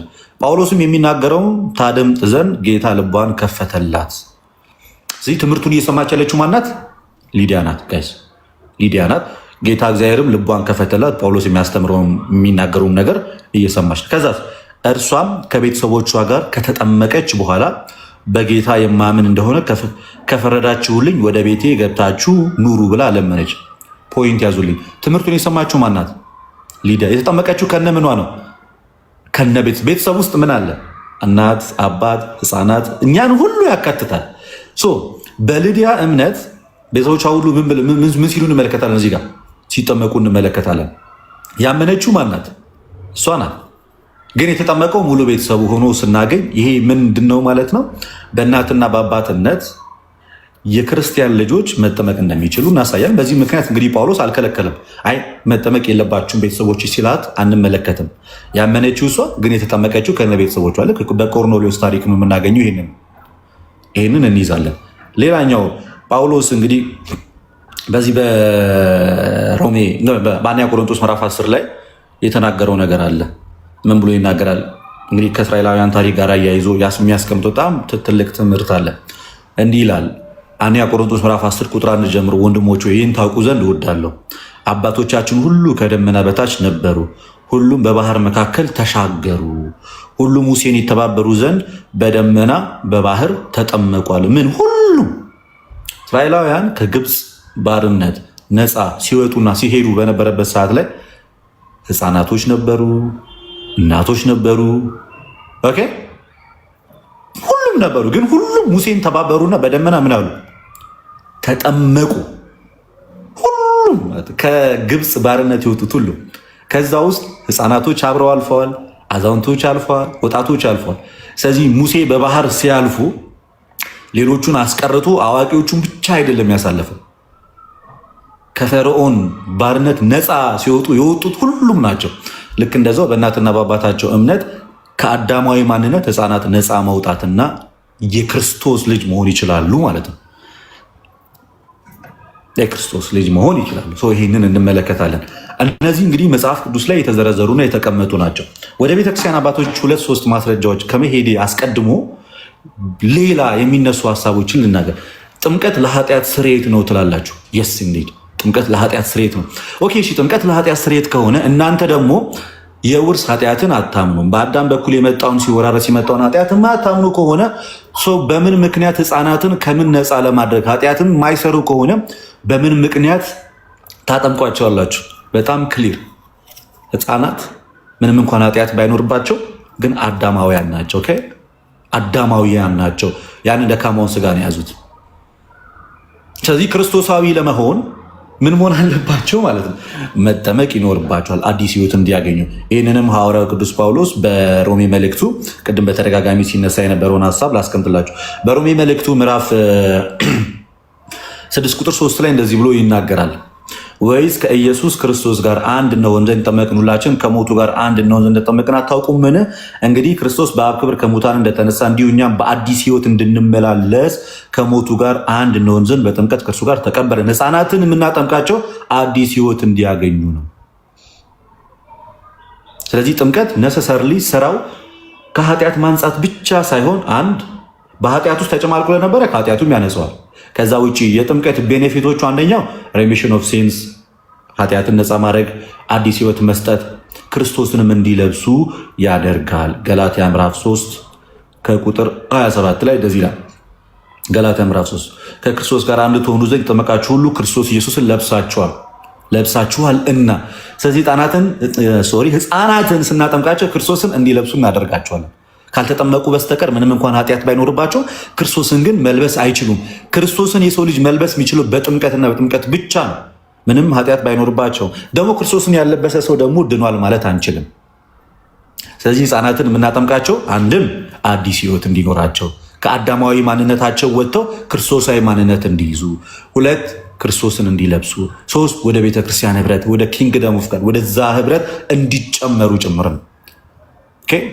ወደ ቤተክርስቲያን ህብረት እንዲጨመሩ ጭምር ሕፃናትን እናጠምቃቸዋለን እና ይሄ ሊረሳ የማይገባ ነው። ሰው ፕሮቴስታንቶች ከዚህ በኋላ ኃጢአት ከሌለባቸው ለምን ታጠምቋቸዋላችሁ ካሉ ዳግም ውልደት እንዲያገኙ። መጀመሪያ ከእናትና ከአባት በስጋ ተወለዱ። ቤተክርስቲያን ደግሞ በምን ትወልዳቸዋለች? በመንፈስ ትወልዳቸውና የእግዚአብሔር ልጅ ትላቸዋለች። ከስጋ የተወለዱትን ድጋሚ ከመንፈስ እንዲወለዱ ታደርጋለች። ከዛ አንጻር ሕፃናትን እናጠምቃለን የምንለው በግልጽ ሊቀመጥ ይገባል። ሌላኛው አስቀድሞ ወንጌል መሰበክ አለበት ሕፃናት እንዲጠመቁ ተብሎ የሚነሱ ትችቶች፣ እነሱን በልዲያ እና በአብርሃም መልሰናቸዋል። ኦልሬዲ አብርሃም ነው ቀድሞ ያመነው። ከዛ ይስሐቅ ደግሞ በአባቱ በአብርሃም እምነት ተገርዟል። ቀድማ ያመነችው ሊዲያ ናት። የተጠመቁት ቤተሰቦቿ ናቸው። ሌላኛው አንዳንድ አቢዩዝ የሚደረጉ ጥቅሶች አሉ መጽሐፍ ቅዱስ ላይ ከሕፃናት ጥምቀት ጋር ተያይዞ ማርቆስ 16:16 ምን ይላል እንግዲህ ሂዱ ወደ ፍጥረት ዓለም ሁሉ ሂዱ፣ ወንጌልም ለፍጥረት ስበኩ፣ ያመነ የተጠመቀ ይድናል በሉ፣ ያላመነ ግን ይፈረድበታል የሚል ትምህርት አለ። አክቹዋሊ ይሄ ጥቅስ የሚመለከተው ወንጌልን ሰምቶ ማመን ለሚችሉ ነው። ሰው ወንጌልን ሰምቶ ማመን በሚችሉ መጽሐፍ ቅዱስ ጥቅስ ላይ ተነስተ ሕፃናት ወንጌል መስማት ስለማይችሉ አይጠመቁም ማለት አትችልም። ፍሮም ዘ ቬሪ ቢግኒንግ ለእነሱ የተነገረው ወደ እነሱ ተወስዷል። ኦኬ፣ በእነሱ መጥፎ አካሄድ ምንሄድ ከሆነ አስቀድሞ ያመነ ነው የሚለው ጥምቀት የሚመጣው በኋላ ላይ ነው የምንል ከሆነ ማቴዎስ 28:20 ላይ እኮ አስቀድሞ ጥምቀቱ ነው የሚመጣው። አስቀድሞ ጥምቀቱ ስለመጣና እዚህ ጋር ደግሞ ጥምቀቱ መፈጸም አለበት ብለው ሊያምኑ ነው ማለት ነው። ስለዚህ የመጽሐፍ ቅዱሱን አገባቡን ቴክስቱን ኮንቴክስቹዋሊ አንደርስታንድ ማድረግ ይገባል። እንደምታዩት ያ የወንጌል ክፍል በተነገረበት ሰዓት ላይ ክርስትና ገና ሀ ተብሎ መሰበክ የተጀመረበት ሰዓት ላይ የመጀመሪያው ሚኒስትሪ የሚሆነው ስበኩ ነው። ቀድሞ ክርስትና ሂስትሪ የሌላቸውን ሰዎች በ40 ቀናችሁ ተጠመቁ ማለት አትችልም። ንግግር የመጀመሪያ ክርስቲያኖች ናቸው ሐዋርያትም እኮ አይደል? ሐዋርያት ከዛ ሄደው ሲያስተምሩ በቀጥታ የሚያደርጉት ማስተማር ነው። የማስተማር ስራ ነው የሚሰሩት። ስለዚህ ይሰብካሉ። ሰብከው ወደ ቤተክርስቲያን ያመጣቸዋል። ወደ ቤተክርስቲያን የመጡ ታዋቂዎች ደግሞ ከነ ልጆቻቸው ይመጣሉ፣ ከነ ቤተሰቦቻቸው ይጠመቃሉ ማለት ነው።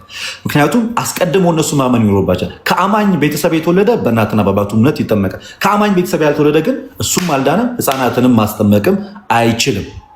ስለዚህ ሕፃናትን ከዚህ አንጻር እናስጠምቃለን። ከቤተክርስቲያን አስተምሮ አንጻር ይህን ከተመለከት ከመጽሐፍ ቅዱስ አንጻር ከተመለከትን ደግሞ ከቤተክርስቲያን አባቶች አንጻር የተወሰኑ ጥቅሶችን ላሳይ።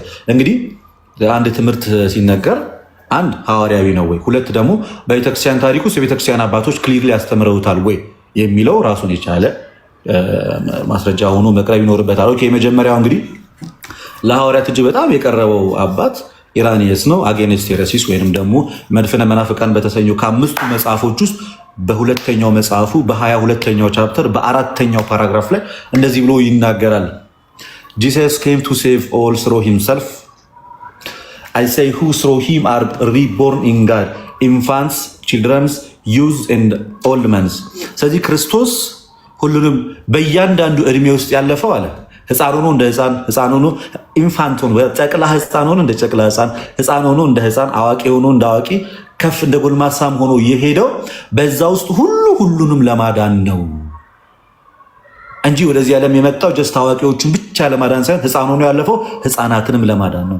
እንደ ወጣት ሆኖ የሚኖረው ወጣቶችንም ለማዳን ነው። የእግዚአብሔር ልጅ እንዲሆኑ ዳግም ልደትን እንዲያገኙ ነው ብሎ ይናገራል። ሌላ አንድ ክልል አድርግላችሁ ቤተክርስቲያናችን እጅግ ጠንቃቃ ከመሆኗ የተነሳ ሕፃናትን ለማጥመቅ ሲመጡ ኮንፌስ ማድረግ አይችሉም፣ ዩጋይስ መናገር አይችሉም አይደለም። ምን ያህል ግን ይሄ ምስክርነቱ እጅግ በጣም አስፈላጊ መሆኑን ይሄ ጸሎተ ሃይማኖት እንግዲህ ትልቁ ክሪዳችን እሱን ነው። እንግዲህ አንድ ሰው ሲጠመቅ የሚናገረው እሱን ነው። አንድ አምላክ በሆነ በእግዚአብሔር አብ እናምናለን ሰማይና ምድርን በፈጠረ። ይሄ ነው በቃ ትልቁ የክርስቲያኖች እምነታችን ኮንፌሽናችን እሱ ነው። እሱን መመስከር መቻል አለብን። እሱን መስክረን ነው የምትጠመቀው። ሕፃናት ያን ማድረግ እንኳን ባይችሉ ዲያቆኑ ቀኝ ጣታቸውን ይዞ ጸሎተ ሃይማኖትን ይደግማል። ያ ጸሎተ ሃይማኖትን ማለት ነው የሃይማኖት ጸሎት ሁሉን በፈጠረ አንድ አምላክ በሚሆን በእግዚአብሔር አብ እናምናለን ሰማይና ምድርን በፈጠረ የሚታዩና የማይታዩ ዓለም ሳይፈጠር ከእርሱ ጋር በነበረ በአንድ ልጁ በኢየሱስ ክርስቶስ እናምናለን ብሎ በሕፃኑ አንደበት ይናገራል። ይሄን ሲናገር አባቶች ቀድሞ ጥንት ላይ በጣም ጥንት ላይ እንዲደረግ ያስተምሩ ነበረ ወይ? አዎ። ሂፖላቲየስ የሚባለው እንዲህ ብሎ ያስተምራል። አፖስቶሊክ ትራዲሽን ላይ ባፕታይዝ ፈርስት ቺልድረን ይላል። መጀመሪያ ሕፃናት ናት እኮ ኢፍ ዴይ ካን ስፒክ ፎር ዜምሰልፍ ሌት ዴም ዱ። ለራሳቸው መናገር የሚችሉ ከሆነ ይናገሩ። አዘርዋይስ ሌት ዴር ፓረንት ኦር አዘር ሪሌቲቭ ስፒክ ፎር ዜም።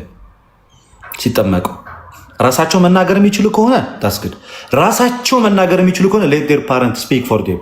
ቤተሰቦቻቸው ይናገሩላቸው። ቤተሰቦቻቸው መናገር ካልቻሉ ለእነሱ ቅርብ የሆነ ምን ይበል ኮንፌሽኑን መስክረው ሕፃናትን ማስጠመቅ እንችላለን ብሎ ሲናገር እንመለከት። ሌትሊ ከዛሬ 500 ዓመት ወይም ከዛሬ 100 ዓመት በፊት የመጣው ፔኔኮስታል ሕፃናትን ማጥመቅ አይችልም ሲል በምን ግራውንድ ጋይስ ኢማጂን። እንግዲህ ማርቲን ሉተር እንኳን አልተቃወመም። ሞር ዙዊንግሊያውያን ነው ይህን ነገር የሚቃወሙት። ማርቲን ሉተር እንኳን ሕፃናት ኢንፋንት ባፕቲዝምን እንኳን ሳይቃወም በቅርብ የመጡ ፔንቴኮስታሎች ምን ይላሉ ማለት ነው? ሕፃናት መጠመቅ የለባቸው። ባይብሊካሊ ፕሩፍ ሊሆነ በቤተክርስቲያን አባቶች የታመነን ትምህርት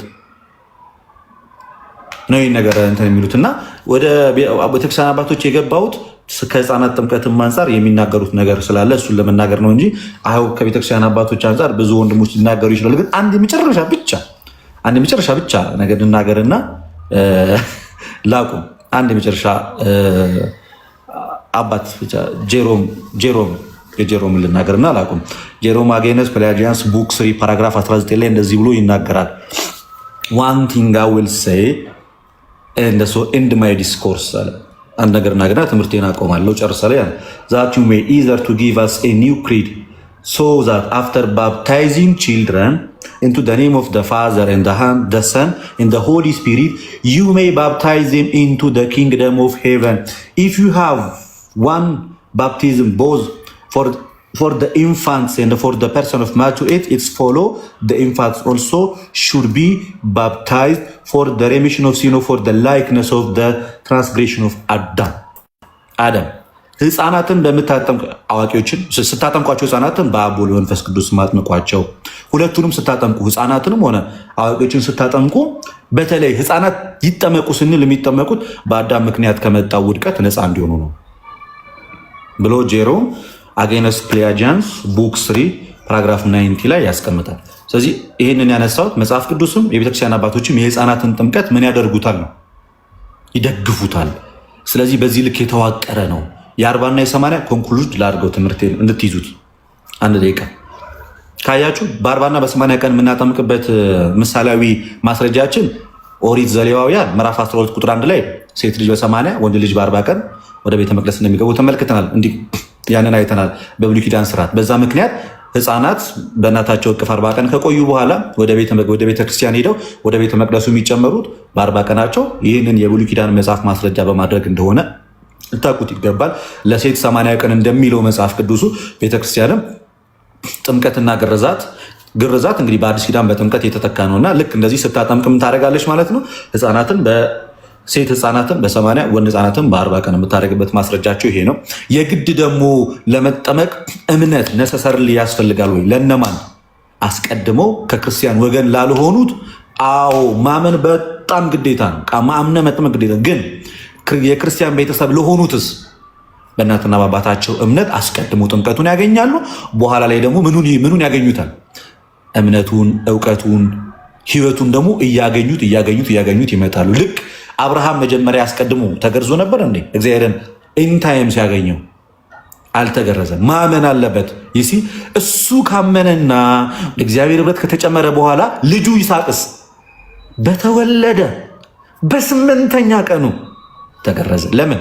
ኦልሬዲ ከአማኝ ቤተሰብ ስለሆነ የተወለደው የእግዚአብሔር ሕዝብ ከተባለው ቃል ኪዳኑን ከተቀበለው ከአብርሃም ስለሆነ የተወለደው እንደዛ ሆነ። ያዕቆብም በዛው እንደዛው ነው የቀጠሉት። ሁሉም በቃ በ8 ቀናቸው ሲገረዙ ነው የሄዱት። ልክ እንደዛው የኦርቶዶክሳውያን ልጆች በ40 እና በ80 ቀን ገና በሕፃንነታቸው ጥምቀቱን ቢወስዱ መጽሐፍ ቅዱስ ይደግፋቸዋል፣ ቤተክርስቲያን ትምህርት ይደግፋቸዋል።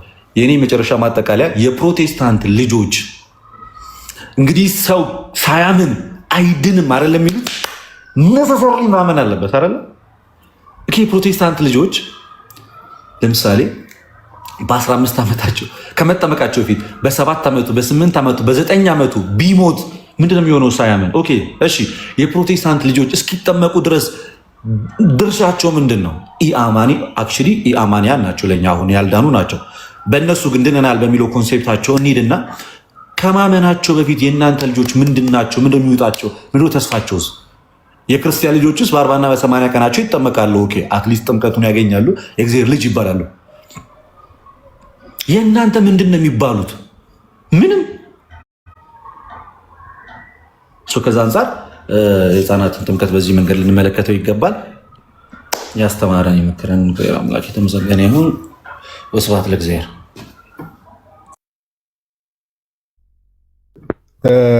ቃልዎት ያሰማልን። ለትሻ እግዚአብሔር ያክብርልን። በጣም ሰፋ ባለ መልኩ ጥሩ በሆነ መልኩ ነው የህፃናት ጥምቀት ላይ እንግዲህ ቢብሊካል የሆኑ ነገሮችን ሂስቶሪካል የሆኑ ነገሮችን ደግሞ የቤተክርስቲያን አባቶችን በመጥቀስ ጭምር ከዛ ባለፈ ደግሞ ሎጂካሊ አሁን ያላችሁ ታች የምትከታተሉ ፕሮቴስታንት ወንድሞቻችን እናቶቻችን አሁን የእናንተ ልጆች መጨረሻ ላይ ያነሳው ክሪቲካል የሆነ ጥያቄ ስለሆነ የእናንተ ልጆች ለምሳሌ ዛሬ ምንድን ነው የሚባሉት? ለምሳሌ በፕሮቴስታንቱ ዓለም የድነት ትምህርት የሚባል ነገር አለ። ሰው ያንን ሳይመር የድነት ትምህርት ከተማረ በኋላ ነው አመነ የሚባለው። አንድ የፕሮቴስታንት ልጅ በ6 ዓመቱ ቢሞት በ7 ዓመቱ ቢሞት ምንድን ነው የሚሆነው? እኔ መልስ አለኝ። እስቲ እሺ መልሱን ከዮኒ እየሞከርኩ ነው።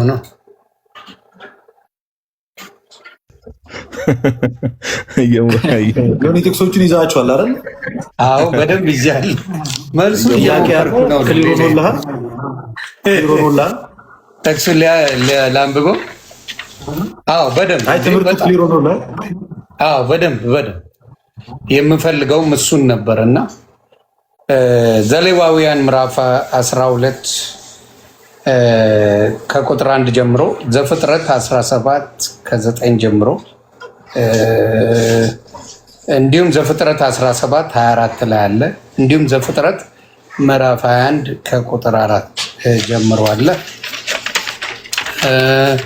ሉቃስ 18 16 አለ።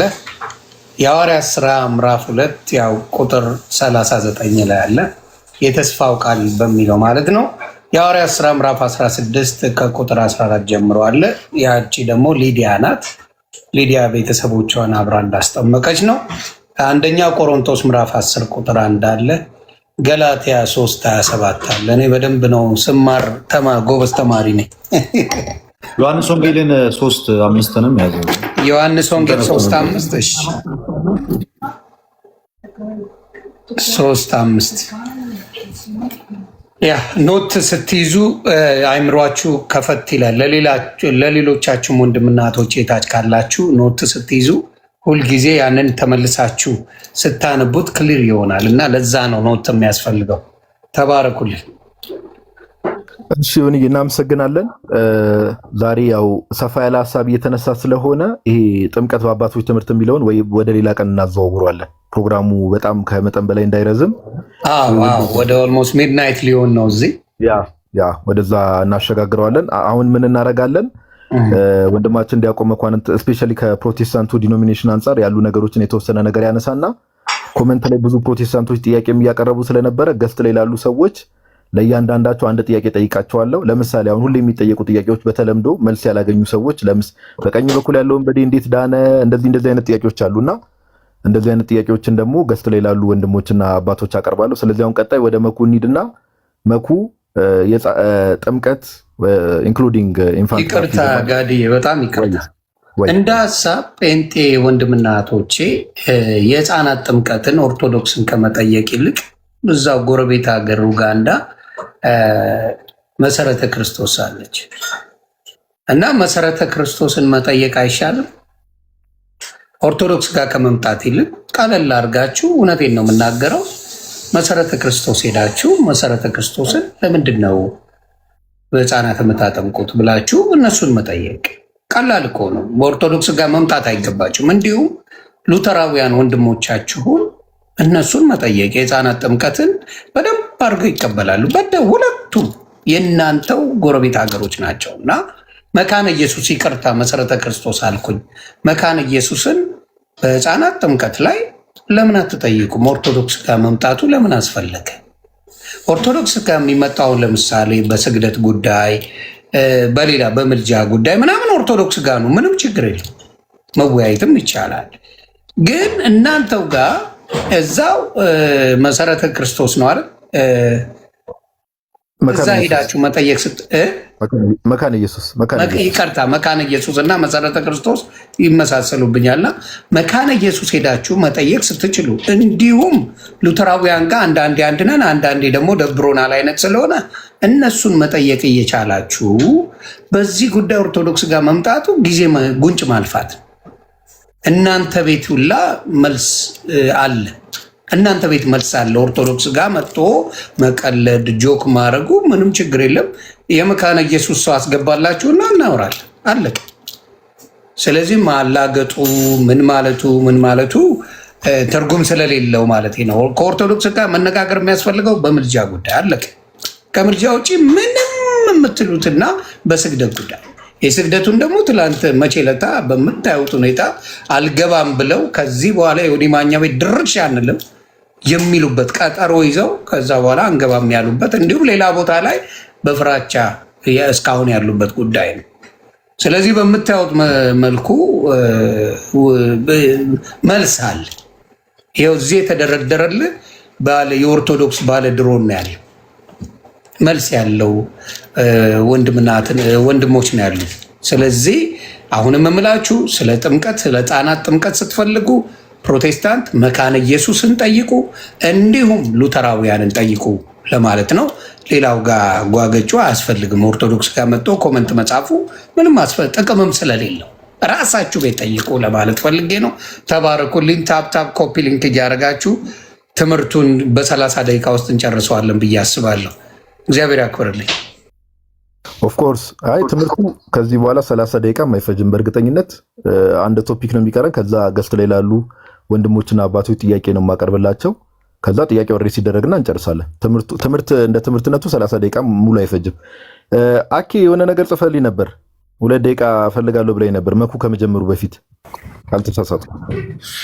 ኖ አይ አሁን ዮኒ እንትን ሲል ይሄ መካነ ኢየሱስን መጠየቅ ይቻላል እዛው እናንተ ጋርም ይህን የህፃናት ጥምቀትን የሚያምኑ ሰዎች አሉ የሚለውን ነገር ሲያነሳ በፕሮቴስታንት ውስጥ ምን ያህል የህፃናት ጥምቀት ምን ያህል እንደሚታመን ምናልባት በ1 ደቂቃ ውስጥ የተወሰነ ነገር ልበላችሁ እያስቤ ነው እንዳላደክም። ያው ከ1 ደቂቃ በላይ አልሄድም፣ ምናልባት 2 ደቂቃ በጣም ከበዛ። በፕሮቴስታንት ታሪክ ውስጥ የህፃናት ጥምቀት እንደ ቋሚ ትምህርት ነበር። ፕሮቴስታንቲዝም ልክ ሲነሳ ዋና የፕሮቴስታንቲዝም ሼፐር የሚባሉ ቅርጹን ያበጁለት መሪዎቹ አባቶች የፕሮቴስታንቲዝም አባት ተብሎ የሚጠሩ እነ ማርቲን ሉተር፣ እነ ጆን ካልቪን፣ እነ ኡልሪክ ዘዌንግሊ ሲነሱ የህፃናት ጥምቀት ቋሚ ትምህርት በሚመስል ደረጃ ነበር የሚይዙት። ምን እያልኩኝ ነው? የህፃናት ጥምቀትን የሚቃወሙ ሰዎች ሲነሱ እንደ መናፍቅ ነበር የሚያዩቸው። የህፃናት ጥምቀት በፕሮቴስታንት ውስጥ በነገራችን ላይ ፕሮቴስታንቲዝም ሲነሳ የህፃናት ጥምቀትን የሚቃወም ሰው መናፍቅ ነበረ ለነሱ። የህፃናት ጥምቀትን የሚቃወም ሰው አሁን ላይ አንድ አጋጣሚ ሆኖ የህፃናት ጥምቀትን የሚቃወሙ ፕሮቴስታንቶች እየበዙ መጥተው የተወሰነ ተጠጋግተው መቀመጥ ጀመሩ ተስማምተው እንጂ የህፃናት ጥምቀትን የሚቃወም ሰው የተወገዘ ነበር ወይም የተለየ ነበር። ህብረት እንኳን አያደርጉም። ለምሳሌ ማርቲን ሉተር ትልቁ የክርስትና ትምህርቱ ላይ ወይም ላርጅ ካቴኪዝም ላይ ማለት ነው እንዲህ ብሎ ይናገራል። እዚህ ነጥብ ላይ ይላል ስለ ህፃናት ጥምቀት ያስተማረበት ክፍል ላይ ማለት ነው ኦፍ ኢንፋንት ባፕቲዝም በተሰኘ ርዕሱ ላይ እዚህ ነጥብ ላይ ዲያብሎስ በልዩ ልዩ የእምነት ክፍሎች ዓለምን ግራ ለማጋባት ወደሚጠቀምበት ጥያቄ ማለትም የህፃናት ጥምቀት እንመጣለን ይላል። አሁን ሉተር የህፃናት ጥምቀትን ስለሚቀበል ዝቅ ብሎ እዛው ጋር የህፃናት ጥምቀት ክርስቶስን ደስ የሚያሰኝ መሆኑ ይላል በራሱ በክርስቶስ ስራ በበቂ ሁኔታ ተረጋግጧል። እግዚአብሔር እንደዚህ በህፃንነታቸው የተጠመቁትን ብዙዎችን ቀድሷቸዋል፣ መንፈስ ቅዱስንም ሰጥቷቸዋል ይላል። አሁን ይህንን እንዲህ ብሎ የሚናገረው ዶክተር ማርቲን ሉተር ነው፣ የፕሮቴስታንቲዝም አባት ማለት ነው። የህፃናት ጥምቀት ስህተት ነው፣ ውሸት ነው ብሎ የተነሱትን ሰዎች ምን ብሎ የገለጻቸው? ዲያብሎስ በልዩ ልዩ የእምነት ክፍሎች ዓለምን ግራ ለማጋባት የሚጠቀምበት ጥያቄ ነው። ይህ ጥያቄ ነው ያለው። የህፃናት ጥምቀት ውሸት ነው የሚለው ጥያቄ፣ እንዲህ የሚነሳው ጥያቄ የዲያብሎስ ግራ ማጋቢያ ጥያቄ ነው ብሎት ነበር ያለፈው አባታቸው፣ የፕሮቴስታንቲዝም አባት ብሎ የሚጠራው ማርቲን ሉተር። ዘዊንግሊን ደግሞ ሰዱት። አሁን ዘዊንግሊ ጥምቀት አያድንም ብሎ የተነሳ የመጀመሪያው ሰው በዚህ በጣም በክፉ የተጠናወተው ሰው ብዬ የማስበው ሰው ነው ዘዊንግሊ። ከታላቅ ይቅርታ ጋር በመጽሐፍ ቅዱስ በአባቶች በሁሉም ዘንድ የታመነውን ጥምቀት ለድህነት መሆኑን የካደ ሰው ነው፣ የመጀመሪያው ሰው በፕሮቴስታንት ውስጥ እንኳን ማለት ነው ዘዊንግሊ። ግን ምንም እንኳን ጥምቀት ለድህነት መሆኑን ቢክድ እንኳን የህፃናት ጥምቀት ላይ ስጠይቁት ግን ከመጽሐፍ ቅዱሱ ጋርም ከታሪክ ጋርም ተስማምቶ አዎ ጥምቀት ለድህነት ባይሆንም ህፃናት ግን መጠመቅ አለባቸው ነው የሚለው። ህፃናት መጠመቅ እንደውም የህፃናት ጥምቀትን የሚቃወሙትን አናባፕቲስቶችን ካታባፕቲስት ይላቸው ነበረ። እነዚህ ጸረ ጥምቀት እያለ ይናገራቸው ነበር። እና ሰሌክትድ ወርክስ ኦፍ ዘዊንግሊ ላይ እንዲህ የሚል ቃል አለ። ግዝረት በጥንቶቹ መኖሩ ይላል። ግዝረት በጥንቶቹ ማለት በአይሁዳውያን ዘንድ ማለት ነው መኖሩ በእኛ ዘንድ ካለው ጥምቀት ጋር ተመሳሳይ ነው። ያኛው ያ ግዝረት ማለት ነው ለህፃናት የተሰጠ እንደሆነ ሁሉ ጥምቀትም ለህፃናት ሊፈጸም ይገባል ይላል። ይህ እንግዲህ ነው። ጆን ካልቪንንም ውሰዱት። ጆን ካልቪን የካልቪኒስቶች አባት ማለት ነው። ጆን ካልቪን እርሱም ልክ እንደዚሁ የህፃናት ጥምቀትን የሚቃወሙ ሰዎችን ይህ ጥያቄው ይህ ክርክሩ የሚነሳው ከመናፍስት እንደሆነ በማሳየት እንዲህ ይላል። ኢንስቲትዩትስ ኦፍ ክርስቲያን ሪሊጅን መጽሐፉ ላይ 4ኛው መጽሐፍ 16ኛው ምዕራፍ የመጀመሪያው ሴክሽን ላይ በዚህ ዘመን አንዳንድ ተቅበዝባዥ መናፍስት ይላል። ሉክ አሁን ጆን ካልቪን ነው። በዚህ ዘመን አንዳንድ ተቅበዝባዥ መናፍስት በህፃናት ጥምቀት ምክንያት ቤተክርስቲያንን ክፉኛ አውከዋልና መረበሻቸውንም አላቋረጡምና እንዲህ ያለውን እብደታቸውን ለመግታት እዚህ ጉዳይ ላይ አጋዥ ነገር ከመጨመር መቆጠብ አልችልም ይላል። እና ማን አለ? አንዳንድ ተቅበዝባዥ መናፍስት የህፃናት ጥምቀትን የሚቃወሙ። አሁን እኛ ሀገር ጴንጤ በዝቶ ነው አጋጣሚ ከፕሮቴስታንቱም የፔንቴኮስታሉ እየበዛ ስለመጣ ዶሚኔት ነገር እያደረገ ስለሆነ በቃ የህፃናት ጥምቀት የምርም በፕሮቴስታንት ውስጥ የሚካድ አስመስሎ አሳዩት እንጂ እነዚህ ሰዎች ምን እንዳሉትም አሁን ጆን ካልቪንም እንደተናገረው አንዳንድ ተቅበዝባዥ መናፍስት ነው የሚለው ፋናቲክ ስፒሪትስ አይነት ነገር በህፃናት ጥምቀት ምክንያት ቤተክርስቲያንን ክፉኛ አውከዋልና መረበሻቸውንም አላቋረጡምና እንዲህ ያለውን እብደታቸውን ይላል። እንዲህ ያለውን እብደታቸውን ለመግታት እዚህ ጉዳይ ላይም አጋዥ ነገር ከመጨመር መቆጠብ አልችልም ይላል። አሁን እነዚህ ትልልቅ አሁን የጠቀስኳቸው ማርቲን ሉተር፣ ጆን ካልቪን፣ ዘዊንግሊ እነዚህ ትልልቅ የፕሮቴስታንቲዝም አባት የሚባሉ ናቸው። በዓለም አቀፍ ደረጃ የሚታወቁ ናቸው። የፕሮቴስታንቲዝም ሼፐር የሚባሉ ናቸው። ከነዚህ ከግለሰቦች ውጭ ግን በቤተ እምነት ደረጃ የወጡ የእምነት መግለጫዎች አሉ። የእምነት መግለጫ በቃ እምነታችን አቋማችን ይሄ ነው ተብሎ ይወጣ በጣም ትልልቅ በጣም የተከበሩ የእምነት መግለጫዎች ማለት ነው። ብዙዎቹ የህፃናት ጥምቀትን የሚደግፉ ናቸው። ለምሳሌ የኦግስበርጉ የእምነት መግለጫ ላይ እንዲህ የሚል ቃል አለ። ጥምቀትን በተመለከተ የእግዚአብሔር ጸጋ በጥምቀት የሚሰጥ በመሆኑ ለድህነት አስፈላጊ ነው ካለ በኋላ ስለዚህ ህፃናት መጠመቅ ይገባቸዋል ሲሉ ያስተምራሉ በማለት ያስቀምጣል። ህፃናት በጥምቀት ለእግዚአብሔር በሚቀርቡበት ጊዜ የእግዚአብሔር ጸጋ ተካፋዮች ይሆናሉ። የህፃናት ጥምቀት የማይቀበሉትንና ህፃናት ያለ ጥምቀት ይድናሉ የሚሉትን ደግሞ ዳግም አጥማቂያንን ይቃወማሉ ይላል። አሁን ጴንጤዎችን ማለት ነው። በአሁነኛው ዘመን እኔው ካልን ጴንጤዎችን ይቃወማሉ ይላል የኦግስበርጉ የእምነት መግለጫ። እና ማን የሉትራን ነው። የኦግስበርጉ የእምነት መግለጫ የሉትራን ነው። የቴትራፖሊታን የእምነት መግለጫ፣ የመጀመሪያው የሄልቬቲክ ወይም የስዊዘርላንዱ ማለት ነው የእምነት መግለጫ፣ የቤልጂኩ የእምነት መግለጫ፣ የዌስት ሚኒስተር የእምነት መግለጫ። እነዚህ ሁሉ የእምነት መግለጫዎች ታላላቆቹ እነዚህ ናቸው። ሁሉም የህፃናት ጥምቀትን ይቀበላሉ። ስለዚህ አሁን ቅርብ ሰዓት ላይ እየገነነ የመጣ የሐሰት ትምህርት ነው የህፃናት ጥምቀትን የመካድ ጉዳይ።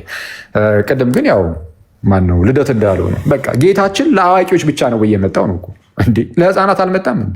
ጌታ ኢየሱስ ለህፃናትም የመጣው።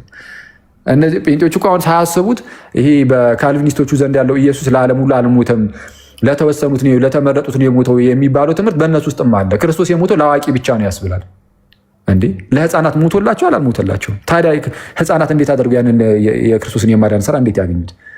በተሰጠው በዚህ በቅዱስ ሚስጥር በኩል እኮ ካልሆነ በስተቀር በጥምቀቱ በኩል ካልሆነ በስተቀር በሚስጥራት በኩል ካልሆነ በስተቀር የአእምሮ ህሙማንንም እኮ ማንሳት እንችላለን። የአእምሮ ህሙማንስ እሺ፣ ለምሳሌ ማመን የማይችሉ ከሆነ እነሱ አይድኑም ማለት ነው። በቃ በእነዚህ ሰዎች አስተምህሩ ኖ፣ በሚስጥራቱ በኩል እግዚአብሔር ጸጋውን ያካፍላል። ስለዚህም እግዚአብሔር ልጆች ያደርጋቸዋል ነው። ስለዛ ክርስቶስ የመጣው ለአዋቂዎች ብቻ ሳይሆን ለህፃናትም ነው። ቆየን ቃልዮት ያሰማልን። አኪ ወንድማችን አኪ ያደረገው ምንድነው? ታች ያላችሁ ሰዎች ያስተዋላችሁ ሰዎች ኢቭን ዋናዎቹ ፕሮቴስታንት ሼፐሮች ወይ እነዚህ ማጂስትሪያል ሪፎርመርስ የሚባሉ አሉና በእነሱ ዘንድ ሁላ የህፃናት ጥምቀት ተቀባይነት እንደነበረው ኢቭን ሁላ የህፃናት ጥምቀትን የሚቃወሙ ሰዎችን አሁን በዚህ ዘመን ቢኖሩ እንደሚያወግዙ የተለያዩ ኮንፌሽኖችን አንስቶ ሲያሳየ ነበርና ያው ፕሮቴስታንቶች የእምነት ጀማሪያችሁን ብትመለከቱ መልካም ነው የአኪ የመጨረሻ መልእክት ጠቅለልስ አደረገውና እንደዛ ነው። ሜቢ ዮኒ የምትጨምረው ነገር ካለ ደለስ ጥላንተ ካልሆነ ወደ ጥቅሱን ድገምልን ስላሉኝ ጋዲ እሱን ልንገራቸው። ጥቅሱን ከመጀመሪያው ጀምሮ ከህፃናት ጥምቀት ጀምሮ ልንገራችሁ። ዘፍጥረት 17:9 እስከ 11 ያለው፣ ዘፍጥረት 17:24ም አለ፣ ዘፍጥረት 21:4 አለ፣ ኦሪት ዘሌዋውያን ምዕራፍ 12 ቁጥር 1 አለ፣ ሉቃስ 18:16፣ የሐዋርያት ሥራ ምዕራፍ 2 ቁጥር 39፣ ሐዋርያት ሥራ ምዕራፍ 16 ቁጥር 14 እስከ 15፣ አንደኛ ቆሮንቶስ ምዕራፍ 10 ከቁጥር 1 ጀምሮ፣ ገላትያ 3:27፣ ዮሐንስ 3:5 እነዚህ ናቸው ጥቅሶቹ። ቤተሰብ ተባረኩልኝ። እሺ ዮኒዬ እናመሰግናለን። ዛሬ ያው በዋናነት የተነሱ ሀሳቦችን ጀስት ሪፍሬዝ ላድርግና ገስት ላይ ለተቀመጡ በተለይ ያው ዲያቆን መኳንንትና መምህር ኤፍሬምም ስላላወሩ ለእነሱ ጥያቄ ጠይቃቸውና እዛ ጥያቄ ላይ ሪፍሌክት አድርገው እነሱ ወደ ማጠቃለያው የምንሄድ ይሆናል ማለት ነው። ታች ያላችሁ ሰዎች ዛሬ ምንድን የተማማርነው ከተባለ ጠቅለል ባለ መልኩ ዮኒ ጋም ለሊት ስለሆነ ኦልሞስት 2 ሰዓት ሆኖናል ትምህርቱንም ከጀመርንና ጥምቀት ለድነት ነው ወይስ አይደለም፣ ጥምቀት ጸጋን ያሰጣል ወይስ አያሰጥም የሚሉ ነገሮችን በሰፊው በመጽሐፍ ቅዱስ በደንብ ተማምረናል። በሰፊው ኢንክሉዲንግ ኢንፋንት ባፕቲዝም የህፃናት ጥምቀትንም ጨምሮና በጣም ብዙ ማስረጃዎች በወንድሞች ቀርበዋል። ብዙ ትንተናዎች፣ ብዙ ማብራሪያዎች ተሰጥተዋልና ማብራሪያ የሰጣችሁን ያስተማራችሁን ወንድሞች ሁላችሁንም ቃል ሕይወት ያሰማልን ማለት ፈልጋለሁ። ወንድማችን ዮኒንም እናመሰግናለን። 4000 ምናምን ሰው ቁጭ ብሎ የእግዚአብሔርን ቃል እንዲማር ምክንያት ስለሆንክም እናመሰግናለን። እግዚአብሔር ያክብርልን። አሁን ጥያቄዎች ጠይቃለሁ። መጀመሪያ ዲያቆን መኳንንት አንድ ጥያቄ ልጠይቅና እዛ ጥያቄ ላይ ሪፍሌክት እንድታደርግ ፈልጋለሁ። ሁሌ የሚነሳ ጥያቄ አለና ብዙ ጊዜ ኦፍ ኮርስ መልስ ተሰጥቶበታል፣ ግን ሁሌም አዳዲስ ሰዎች ስለሚመጡ ኮሜንት ላይም ፕሮቴስታንቶች ሲጽፉ ስላየው ነውና በቀኝ በኩል ያለው ወንበዴ እዚህ ሉቃስ ወንጌል ምዕራፍ 23 ላይ ያለው ማለት ነው ጌታችን ኢየሱስ እነሆ ዛሬ ከኔ ጋር በገነት ትኖራለህ ብሎ የነገረው በቀኝ በኩል ያለው ወንበዴ ሳይጠመቅ እንዴት ዳነ? በእምነት ብቻ ነው የዳነው ብለው ጥምቀት ለድነት አይደለም የሚለውን ትምህርት ለመቃወም ያነሳሉና ይሄንን ክፍል እንዴት ነው እኛ ኦርቶዶክሳውያን የምንረዳው? ለዚህ ጥያቄ ምንድነው መልሳችን? ዲያቆን መኳንንት ወደ አንተ ልምጣ። እሺ እግዚአብሔር ይስጥልን፣ ቃሉት ያሰማልን ሁላችሁ። ዮኒም እግዚአብሔር ያክብርልን። በጣም ይሄ ሁሉ ህዝብ ተሰብስቦ መማሩ ለኛ ትልቅ ነገር ነው በነገራችን ላይ በአንድም በሌላም እና የተነሳው ጥያቄ አለ። እውነት ለመናገር ያው ፕሮቴስታንቶች ማስረጃ እንግዲህ ብዙ አሳይቷል ብዬ ያስባለሁ። ወንድሞቼም በደንብ ነው ያሳዩት ምን ያህል እንደማያምኑት። ቅድም እውነት ለመናገር አኬም ሜንሽን አድርጎታል። በተለይ ህፃናት ጥምቀት ላይ የሚገርም ዮኒ ቃል በቃል መሰረተ ክርስቶስን ያወግዛሉ። ቃል በቃል አናባፕቲስቶችን ሜንሽን አድርጎ ማለት ነው ሉተር ሜንሽን አድርጎ ያወግዛቸዋል። የህፃናት ጥምቀት የማይቀበሉትን እናወግዛቸዋለን ነው የሚለው ቃል በቃል። ይሄንን በግልጽ አውዝበርግ ኮንቬንሽን 9 ላይ በደንብ በግልጽ ነው ያስቀመጡት ማለት ነው። ዘይ ኮንደም ዘ አናባፕቲስት እና ብዙዎቹ አይቀበሉም። እና ይሄንን ለዚህ ደግሞ አሁን የተጠየቀው ጥያቄ አለ። ምንድነው በቀኙ የተሰቀለ? ሁሉ ጊዜ ጥያቄ ትቀርባለች። ወይ እንዲህ በቀኙ የተሰቀለ ተቀኙት፣ ኧረ ይህንን ሰው አስቀምጡት እንላለን። እና ግን ምንድነው ፖይንቱ? መጀመሪያ ላይ አሁን በቀኙ የተሰቀለው በዚህ አይነት ሲቹዌሽን ውስጥ ከመጀመሪያው ይጠየቃል። ጥምቀት ወርደ ካልተጠመቅ ይባላል አይባልም። ከጀምሮ ማለት ስቃይ ላይ ያለው ለደቂቃዎችና ለመጨረሻ ሰዓት ላይ አንድ ሰው ሊሞት ላለን ሰው አይ ካልተጠመቀ ካልወረድክ አይባልም። እንደዚህ አይነት ቤተክርስቲያንም የላትም። እብር ራሱ አሁን ላይ አንድ ሰው ሚጥና ጣር ላይ ሆኖ ሊሞት ላለ ሰው ናካ ካልተጠመክ እናንተን አይባልም ማለት ነው። የመጀመሪያው። ወደ ሁለተኛው ነጥብ ስንሄድ አሁን ጌታችን ኢየሱስ ክርስቶስ ጥምቀትን ሰጥቷል። በቀላሉ ኮንተር ማድረግ ይቻላል። ጥምቀት መቼ ነው የተሰጠው? ሞቶ ከመነሳቱ በፊት የሆነ ይችን ያዝ። ሞቶ ከመነሳቱ በፊት ነው ወይስ ደግሞ ሞቶ ከተነሳ በኋላ ነው ጥምቀትን ለድህነት አድርጎ ጌታ ኢየሱስ ክርስቶስ ይሰጠው? ዛስ ፖይንት። ይሄንን ጠይቋቸው። በነገራችን ላይ ጌታ ኢየሱስ ክርስቶስ ጥምቀትን የሰጠው የጥምቀት ትርጉም ተምሯቸዋል። ጥምቀት ማለት አንድ ሰው ከክርስቶስ ጋራ ሞቶ መነሳት ነው። ከክርስቶስ ጋር ምን ማድረግ ነው? ሞቶ መነሳት ነው። ከሱ ጋር ይሞታል፣ አዲስ ማንነት ይዞ ይወጣል። ክርስቶስ በዛን ታይም ላይ ጥምቀትን አልሰጠም። ሂዱ ወደ አሕዛብ ሂዱ፣ በአብ በወልድ በመንፈስ ቅዱስ አጥምቋቸው ብሎ አልሰጠም። በማቴዎስ ወንጌል ምዕራፍ 28 ቁጥር 19 ላይ የተጠቀሰው ማቴዎስ ወንጌል ምዕራፍ 28 ቁጥር 19 ላይ በመጨረሻው ምዕራፉ ላይ ጌታ ኢየሱስ ክርስቶስ ሊያርግ ሲል ነው ይሄንን መልእክት የሰጠው ማለት ነው። ስለዚህ ያንን ሰው ማለትም ጌታ ኢየሱስ ክርስቶስ ከመስጠቱ በፊት ይሄንን ጥምቀት ከመስጠቱ በፊት ሞቶ ከመነሳቱ በፊት ስለሆነ ይሄ ሰው አይጠየቅም ማለት ነው። አይጠየቅም። ካልተጠመቅ አይባል። ሌላ እስቲ ነጥብ በዚሁ ላይ ራሱ ላንሳና ያለ መንፈስ ቅዱስ መዳን ይቻላል ማለት ያለ መንፈስ ቅዱስ መዳን ይቻላል ይሆን? አንድ ሰው ካለ ጌታ ኢየሱስ ክርስቶስ መቼ ነው መንፈስ ቅዱስ እንኳን ለቤተ ክርስቲያን የላከው ብለን ብንጠይቅ ለቤተ ክርስቲያን መቼ አርጎ ካረገ በኋላ የቤተ ክርስቲያን ውልደት ነው የተደረገ። በዓለ ሃምሳ ላይ መንፈስ ቅዱስን ያን የላከው። ስለዚህ ይህ ሰው ቀኝ የተሰቀለው መንፈስ ቅዱስን አልተቀበለም። ለዚህ እንዴት ዳነ ልንል ነው? ያለ መንፈስ ኖ ኤክሰፕሽናል ዌዮች አሉ ማለት ነው። ኤክሰፕሽናል ብለን የምናስቀምጣቸው አሉ። አሁን ላይ ራሱ በቤተ ክርስቲያን ውስጥ ማለት ነው በእኛ አስተምህሮ ምንድነው ማንሳት ያለብን? ኤክሰፕሽናሎች ሊኖሩ ይችላሉ። አንድ ሰው አመነ፣ ለምሳሌ አመነ፣ ወዲያው ባመነ ቅጽበት ሜቢ መስዋዕት ሊሆን ይችላል። በነገራችን ላይ የድሮ ነገስታት ምን ያደርጋሉ መሰለ? ለምሳሌ ቅዱስ ጊዮርጊስ በተሰየፈ ጊዜ፣ በጣም መከራ በተቀበለ ጊዜ፣ በጣም ቅዱሳን በሚቀበሉበት ሰዓት ላይ ሰዎቹ ያንን አይቶ ተአምራትን አይቶ ወዲያው ያምናሉ። ሲያምኑ እንዴት ነው የምታምኑት ብሎ ወዲያው ነው በሴፍ እንትን የሚያደርጓቸው መስዋዕት የሚያደርጋቸው፣ ከዛ ይገላቸዋል። እነዛ ሰዎች አሁን አልዳናችሁ ቤተክርስቲያን ትላለች አትልም። ሰማዕት ናቸው፣ ስለ ክርስቶስ የሞቱ ናቸው። አልተጠመቁም፣ ስለዚህ ጥምቀቱ ነው አትልም።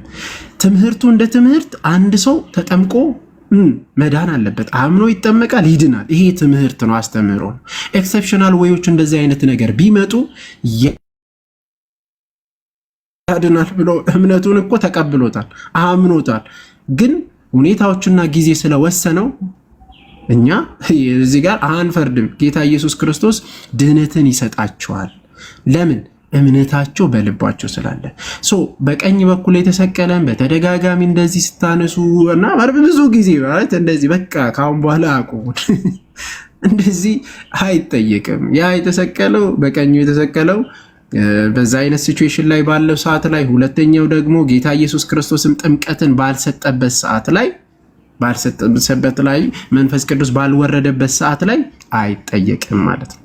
እና ይቆየን። ሜቢ ቃልት መጠየቅ ትችላለህ። ቃልት ያሰማልን ይሁን እያልኩ ዲያቆን መኩ በጣም ጥሩ አድርገን ያብራራው። በአጭሩ ምንድነው ዲያቆን መኩ ያለን ለታች ያላችሁ ሰዎች ጥምቀት ማለት ቀደም ወንድሞች እንዳብራሩት ከክርስቶስ ኢየሱስ ሞትና ትንሣኤ ጋር መተባበር ነው። ስርዓቱ ራሱ ይሄ ስርዓት ራሱ ኢፌክቲቭ የሆነው ጌታችን ኢየሱስ ሞት እንድል አድርጎ ከተነሳ በኋላ ነው። ስለዚህ በቀኝ በኩል የተሰቀለ ወንበዴ ስለሱ ስናወራ ጥምቀት ስርዓቱ ራሱ በጊዜው አልተሰጠም። ከዛ ባለፈ ደግሞ ኤክሴፕሽናሊ እንደዚህ የሞት አፋፍ ላይ ያሉ ሰዎችን እንደው ከመስቀል ላይ ወርደ ከሆነ ነገር ውስጥ ወጥተህ ካልተጠመቅ አትልም ቤተክርስቲያን። ኦኬ ኤክሴፕሽናል ኬዞች አሉ። ከዚህ አንጻር ነው ነገሩን የምንረዳው ለማለት ያክል ነው። መመሪ ኤፍሬም መጨረሻ ላይ ባጠቃልሉ ይሻላል መሰለኝ። አባትም ስለሆኑ መጨረሻ ላይ ጠቅለል አድርጎ ሐሳቡን የሚሉትንም ነገር ብሎ ቢያጠቃልሉ መልካም ይመስለኛል። እሺ ዮሐዴ አለ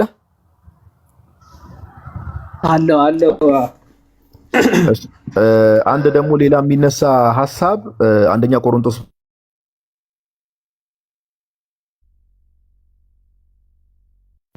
ይቅርታ ስልክ ገብቶብኝ ነበር። ይሰማል? ይሰማል። ተመልሰን መጥቻለሁ መሰለኝ። እና አንደኛ ቆሮንቶስ ምዕራፍ 1 ቁጥር 17 ላይ ብዙ ጊዜ ያው ጥምቀት ለድነት አይደለም ብዙም አስፈላጊ አይደለም ለማለት ሐዋርያው ቅዱስ ጳውሎስ የተናገረውን አንድ ቃል ይናገራሉ። አንደኛ ቆሮንቶስ ምዕራፍ 1 ቁጥር 17 ላይ ክርስቶስ ላጠምቅ አላከኝም ወንጌል ልሰብክ እንጂ ብሎ ቅዱስ ጳውሎስ ተናግሯልና ይህንን ነገር እስቲ ከክፍሉ አንጻር ኮንቴክስቱን ጠብቀን እንዴት ነው የምንረዳው? ክፍሉስ የሚለው የምር ጥምቀት አስፈላጊ አይደለም እያለ ነው ወይ ቅዱስ ጳውሎስ የሚለውን ነገር ዮሐዴ ሐሳብ ስጥበት።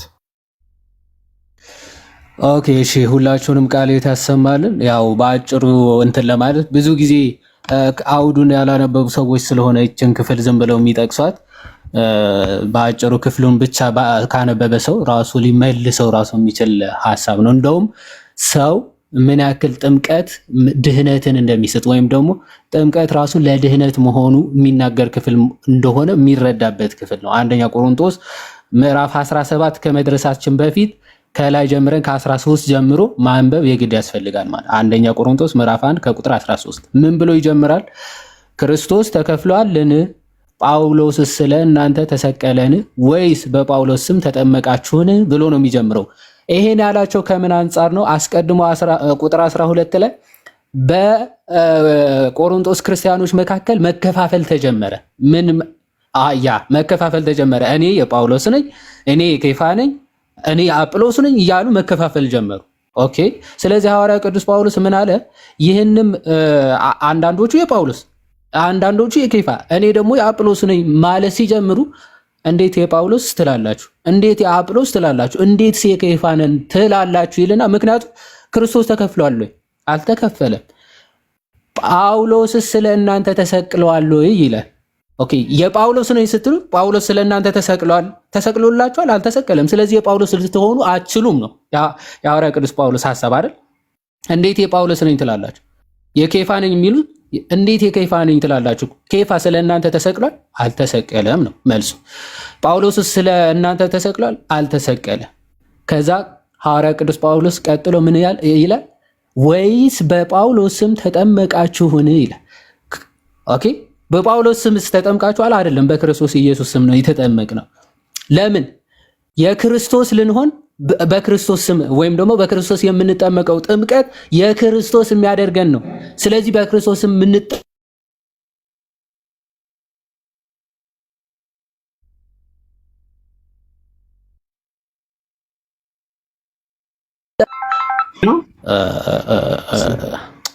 ሶሪ ተመልሻለሁ። ያ ኦኬ። ስለዚህ ሐዋርያው ቅዱስ ጳውሎስ ምን አለ? በእኔ ስም አልተጠመቃችሁም። በእኔ ስም ብትጠመቁ የኔ ትሆኑ ነበር። ጥምቀቱ ግን በክርስቶስ። ስለዚህ የክርስቶስ ናችሁ ነው። ክርስቶስ ነው ለእናንተ የተሰቀለው አይደለ? ቀደም ምን ብለን ነበረ? ሮሚ ምዕራፍ 6 ከክርስቶስ ሞት፣ ከክርስቶስ ስቅለት፣ ከክርስቶስ ትንሣኤ ጋር አንድ የምንሆነው በጥምቀት ነው ብሏል አይደለ ሐዋርያው ቅዱስ ጳውሎስ። ስለዚህ ክርስቶስ ለእናንተ ነው የተሰቀለው። ክርስቶስ ነው ለእናንተ የተሰቀለው። ስለዚህ በክርስቶስም ነው የምትጠመቁት። ከክርስቶስ ጋር ነው አንድ የምትሆኑት። ስለዚህ የማን ናችሁ ነው? የክርስቶስ ናችሁ። በጥምቀት የክርስቶስ ነው የምትሆኑት። ልክ ማቴዎስ ወንጌል ምዕራፍ 28 ከቁጥር 19 ላይ በግልጽ ክርስቶስ ምን አለ ለሐዋርያቶቹ ሲያዛቸው? እመለሳለሁ ወደዚህ ክፍል። ማቴዎስ 28 19 ላይ በግልጽ ሲናገር እንግዲህ ሂዱና አሕዛብን ሁሉ በአብ በወልድና በመንፈስ ቅዱስ ስም እያጠመቃችኋቸው ያዘዝኳችሁን ሁሉ እንዲጠብቁ እያስተማራችኋቸው አለ ደቀ መዛሙርት አድርጓቸው ይላል። ደቀ መዝሙር ማለት የክርስቶስ መሆን ማለት ነው። ይህ በተለያዩ የመጽሐፍ ቅዱስ ክፍሎች የኔ ደቀ መዝሙር ለመሆን የሚፈልግ ብሎ ማቴዎስ ወንጌል የሚገልጸውን፣ ሉቃስ ደግሞ የእኔ ሊሆን የሚወድ ቢኖር ኦኬ መስቀሉን ተሸክሞ ይከተለኛል። ደቀ መዝሙር የክርስቶስ መሆን ማለት ነው። ስለዚህ በምን እያጠመቃችሁ ደቀ መዛሙርት ያድርጓቸው እንዳለ በእኔ ስም ወይም በጳውሎስ ስም ተጠመቃችሁን ብሎ ሲናገር የተጠመቃችሁት በእኔ እስካልሆነ ድረስ እኔ ለእናንተ እስካልተሰቀልኩኝ ድረስ የእኔ ልትሆኑ አትችሉም ብሎ ሐዋርያ ቅዱስ ጳውሎስ ተናገረና ዝቅ ብሎ ምን አለ 14 ላይ በስሜ እንደተጠመቃችሁ ማንም እንዳይል። ኦኬ በጳውሎስ ስም ተጠመቅን ማንም እንዳይል ከቀርስጶስ እና ከጋይዮስ በቀር ከእናንተ አንድ እንኳን ስላላጠመቁ እግዚአብሔርን አመሰግናለሁ። አሁን በጣም ብዙ ሰው አሁን እኮ ባይዘው ባጠመቋቸው ሰዎች ምክንያት እኮ አሁን ጳውሎስ አጠመቃ ከኬፋ ሲያጠምቃቸው ኦኬ ያጠመቀን እሱ ነው ስለዚህ እሱ ነን የሚል ሐሳብ ይዘው ነው እንደዛ የተከፋፈሉ። ስለዚህ ሐዋርያ ቅዱስ ጳውሎስ ምን አለ? እኔ ከቀርስጶስ እና ከጋይዮስ በስተቀር ሌላ እንኳን አላጠመኩም። ስላላጠመኩ እግዚአብሔርን አመሰግናለሁ። ብዙ አጥምቄ ቢሆን ብዙዎቹ የጳውሎስ ነን ብለው እንትን የተሳሳተ መረዳት ውስጥ በገቡ ነበር ማለት። ስለዚህ ብዙ ሰው ባለማጥመቄ እግዚአብሔርን አመሰግናለሁ ይልና የእስጢፋኖስንም ቤተሰቦች ደግሞ አጥምቄያለሁ፣ ጨምሬ ሌላ አጥምቄ እንደሆነ አላውቅም ይላል። ስለዚህ ሌላ ብዙ አጥምቄ እንደሆነ አላውቅም ሐዋርያ ቅዱስ ጳውሎስ ጥቂት ነው ያጠመቅኩት ማለት ጥቂት ነው ያጠመቅኩት። ስለዚህ ብዙ ባለማጥመቅ እግዚአብሔርን አመሰግናለሁ ካለ በኋላ ለማጥመቅ ክርስቶስ አላከኝምና ወንጌልን ልሰብክ እንጂ የክርስቶስ መስቀል ከንቱ እንዳይሆን በቃል ጥበብ አይደለም ብሎ ሐዋርያ ቅዱስ ጳውሎስ ይናገራል። ስለዚህ እችን ፓርት ነው የሚይዟል።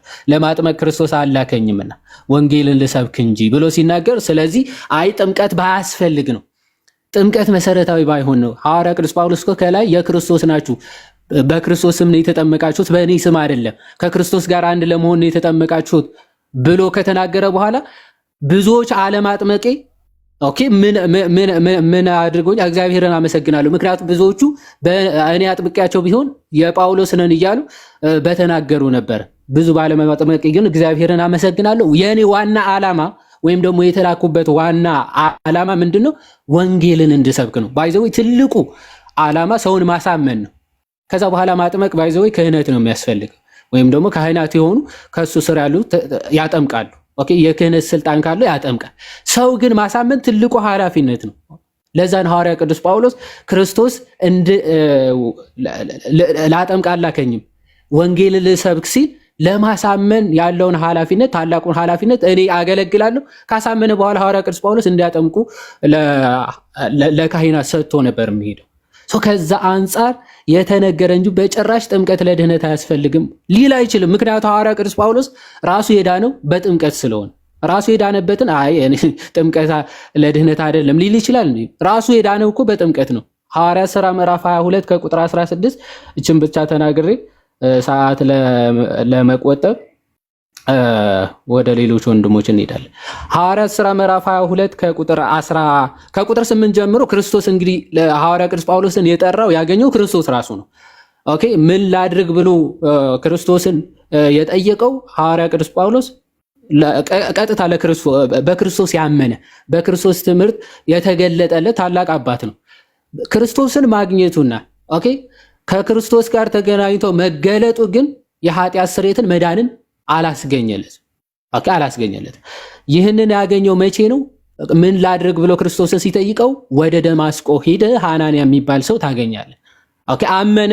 ስለዚህ ትልቁ ኃላፊነት ክህነት ያለው ሰው ጋር ሄዶ መጠመቅ ነው።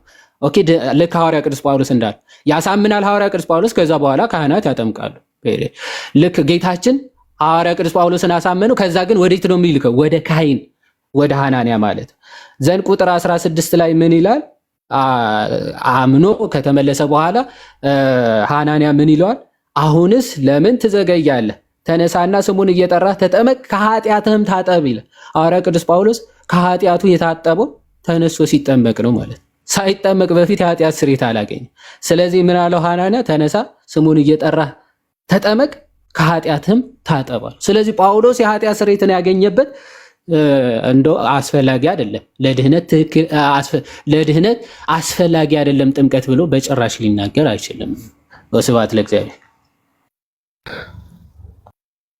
ዜሪያ ክብርልን ዮሐዴ ቃልዮት ያሰማልን። ብሮስኪ በጣም ጥሩ አድርገን የመለስከው ሐሳቡ ግልጽ ነው። እዛ ክፍል ላይ ከአገልግሎት አንጻር ስለሆነ ነው። ዮኒ የምትለው ነገር ካለ ወደ አንተ ልምጣና አንተ ከተናገርክ በኋላ መምህር ኤፍሬም የተነሱ ሀሳቦችን አንስተው አጠር አድርገው ያርጉት። ምክንያቱም ሰዓት አንፈጅም ብለኝ አልፏል ራሱ በተቻለ መጠን ብዙ ነገር እንደውም ብዙ ቶፒኮችን ያው ቅድም እንዳልኩም በጣም ብዙ ቶፒኮችን እንደውም ቀናንሼ ነው እዚህ ላይ ራሱ የደረስነውና 3 ሰዓት ተጠቅመናል። ስለዚህ የማቴዎስ ወንጌል ምዕራፍ 28 ቁጥር 19 አጠር አድርገው በ5 ደቂቃ ውስጥ ቢጨርሱልኝ ደስ ይለኛል።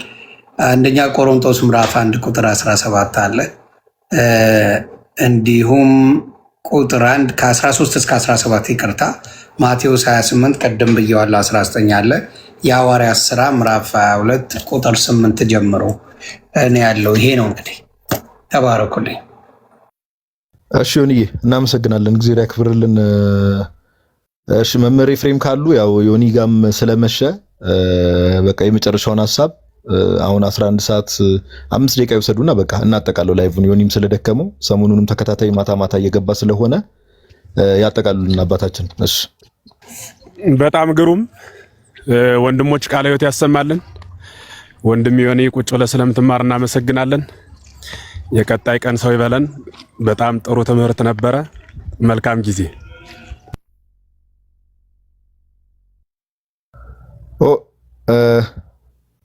አልሰሙኝ መምህር ሜቢ ቢያጠቃሉ 5 ደቂቃ ወስደው ነበር። ዮኒም እንደዛ ነበር ያለው መምህር ኤፍሬም። ሰዓቱም ስለሄደ ትምህርቱም ተገልጿል። ነገ ሐሳብ ሰጣል። በዛሬው ይበቃል ሰዓት። እሺ በቃ እንደዛ ከሆነ መልካም። ሁላችሁም ወንድሞች ቃለ ሕይወት ያሰማልን። ዮኒ ሜቢ ለማሰረጊያ ያክል በቃ አንድ መዝሙር ሜቢ አንተ ያስተዋልከውንም ነገር የምትለው ካለ ካልሆነም ደግሞ አንድ መዝሙር ክፈትና በቃ በመዝሙር እናሳረገው ፕሮግራሙን። ያ ደስ እንደ እኔ ምንድነው እግዚአብሔር ይባርካችሁ። በመጀመሪያ ደረጃ ጥምቀት የማያድን ከሆነ ለምን ይጠመቃሉ? ትልቁ ጥያቄ ነው። ጥምቀት የማያስፈልግ ከሆነ ሕፃን ሆንክ አዋቂ ሆንክ ምን ያስፈልጋል? ድኛለሁ ላለ ሰው ጥምቀትም ሆነ ሌላ ነገሩ ኤክስትራ። ስለዚህ ላልዳንን ሰዎች እንጂ ጥምቀቱም ቅዱስ ቁርባኑም ለዳነ ሰው ምንም የሚያስፈልገው ነገር የለም እና ለምን እንደሚያደርጉት ራሱ ግራ ይገባኛል። ትርፍ ነገር ነው። እነሱ እንደ ትርፍ ነገር የሚታይ አድርገው ነበር እና ከመዳን ጋር የተያያዘ በመሆኑ ትላንትም ዛሬም በደንብ አድርጌ እያዳመጥኩኝ እየተማርኩ ነበር እና ካያችሁ እኔ ካለሁበት ላይ እዛ ቁጭ በምልበት ሰዓት የፈረደበት ድርሳንና ገድል ይነበባል። ቁጭ ብለን እዛ እየተሳሳቅን ስለሱ አውርተን ነው የምንሄደው እንጂ ወንጌልን ቁጭ አድርጎ መማርን የትም ቤት ብትሄዱ አታመጡ። ሁልጊዜ ብታዩን ዛሬ ስንማር ትላንትም ስንማር ከዛ በፊትም ስንማር ከትላንት ወዲያም ካያችሁ ትምህርታዊ ነገር ትምህርቶች እንጂ ፎከስ የተደረገው ሞር እንደዚህ ናቸው የሚለው ላይ ስላልሆነ ትምህርቱ እየገባኝ 3 ቀን ባልሞላው ጊዜ ውስጥ ትልልቅ የወንጌል ትልቅ የተባሉትን ወንጌላት እየተማርኩ ነው እና እጅግ በዛ ደስ ብሎኛል። እንዳልኳችሁ እዛ በነበረው አሁንም ሄዳችሁ ማየት ትችላላችሁ። ወንጌል ሳይሆን ድርሳንና ገድል የሆነ ይጠቀሳል። ከሱ ይሳሳቃሉ። ሲሰዳደብ ሲሾፍ ቪዲዮ ሲታይ ይዋላል። ወንጌል የሚባል የለም። አለቀ። ይሄን ያለው። ስለዚህ እሱን ነው እግዚአብሔር ይባርካችሁ። በማስረጃ አርጋችሁ በመጽሐፍ ቅዱስ አርጋችሁ ስላደርጋችሁልኝ እግዚአብሔር በጣም አመሰግናለሁ። ነገና ከነገ ወዲያ አርፈን መልሰን ብንገናኝ ጥሩ ነው ብዬ አስባለሁ። ለእናንተም ለእኔም ጊዜ እንትን ስለሚል ወደ መዝሙር ልሄድና እናንተ የፈቀዳችሁትን መዝሙር አድርጌ ዮኒ አቤት። ነገ ከሌለህስ በዚያው 1 ደቂቃ የሚሆን አንድ ጥቆማ ልስጥና ፈያታዊ ዘይማንን በተመለከተ ቅድም መኩ በደንብ ብሎታል። በእርግጥ በዋናነት ግን ለዘመናት በፕሮቴስታንቱ ዓለም የሚነሳ ጥያቄ ስለሆነ አንድ መረጃ መጨመር ፈልጌ ነው። በዘመነ ሐዲስ በሕይወተ ሥጋ ላለነው ጌታ ጥምቀትን ሲሰጥ በዘመነ ብሉይ ስጋቸው በመቃብር ነፍሳቸው በሲኦል ሊኖሩ ለነበሩት ሰዎች በየትኛው ጥምቀት ነው ወደ ገነት የመለሳቸው? ይሄ ጥያቄ ለፕሮቴስታንት ምክንያቱም ከክርስቶስ ጋር መተባበር ያልቻለ ከክርስቶስ ጋር አይኖርም። ከክርስቶስ ጋር ለመኖር ከክርስቶስ ጋር በጥምቀት መተባበር ደግሞ ግድ ከሆነ በዘመነ ብሉይ የነበሩት ሰዎች በየትኛው ጥምቀት ነው ክርስቶስ ጋር ህብረት ያደረጉት ነው? ለዚህ መልስ ያላት የኛ ቤተክርስቲያን ብቻ ናት። የማነ እድየ መጣው ክወሙ ወኮነቶሙ ጥምቀተ ቀኝ እጄን አሳየዋቸው እሷም ጥምቀት ሆነቻቸው ብላ የኛ ቤተክርስቲያን ታስተምራለች። እያልሁ ያለሁት ፈያታዊ ዘየማን በዘመነ ብሉይ እንደነበሩት አበው ቅጽበታዊ ድህነት ተፈጽሞለት መንግስተ ሰማያት ገባ ስለተባለ እኛም እንደዚያ ነው መግባት ያለብን ወይም ገነት ምንገባው እሱ በሄደበት ጎዳና ነው ብሎ መናገር እንደ ፈያታዊ ዘየማን መዳን የሚፈልግ ሰው ፈያታዊ ዘየማን ምንድነው? አንድ አባት እንዲያው አንድ ነገር ገርሞኝ ነው። በአህያ ተጭኖ የሆሳዕና ቀን ጌታ ዛሬ በአህያ ተጭኖ የገባበት ቀን ነው ወደ ኢየሩሳሌም ብሎ በአህያ ተጭኖ አንድ ወጣት አሳያቸው። አንተ ምንድነው ሲሉት የክርስቶስ ምሳሌ ሆኜ ይኸው በአህያ ተጭኜ እየመጣሁ ነው አላቸውና በጣም ጥሩ እስኪ ደግሞ ዓርብ ዕለት ተሰቅለህ አሳየን አሉትና ያን ቀን ያው ለመሰቀል ፈቃደኛ አይሆንም ማለት ነው። ለምን እንዲህ እንዳነሳሁላችሁ ገብቷችኋል? ፈያታዊ ዘየማን ድህነቱን ለመካፈል የሚጥር ሰው እንደሱ እስኪ በመስቀል ይሁንና ቅጽበታዊ ድህነት ያገኛል። መስቀል ላይ ሆኖ ይሰቀልና እኔ ፈያታዊ ዘየማን ነኝ ብሎ ማለት ድህነቱን ብቻ እየፈለጉ ስቅለቱን መጥላት ስለማይቻል ማለት ነው። ሁለቱን አብሮ እሱም ማስኬድ ነው ማለት ነው። ባጭሩ ግን ምን ማለት ፈልጌ ነው? ለአንድ ሰው የሚደረግ ታምራዊ የሆነ ቅጽበታዊ የሆነ ድህነት ለሁላችንም ሊደረግልን ይገባል ብሎ መመኘት ለምሳሌ የበለዓም አህያ ፋውጣ ተናገረ ይችላል አይደል?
ጨርሷል። እንግዲህ ተባረኩልኝ።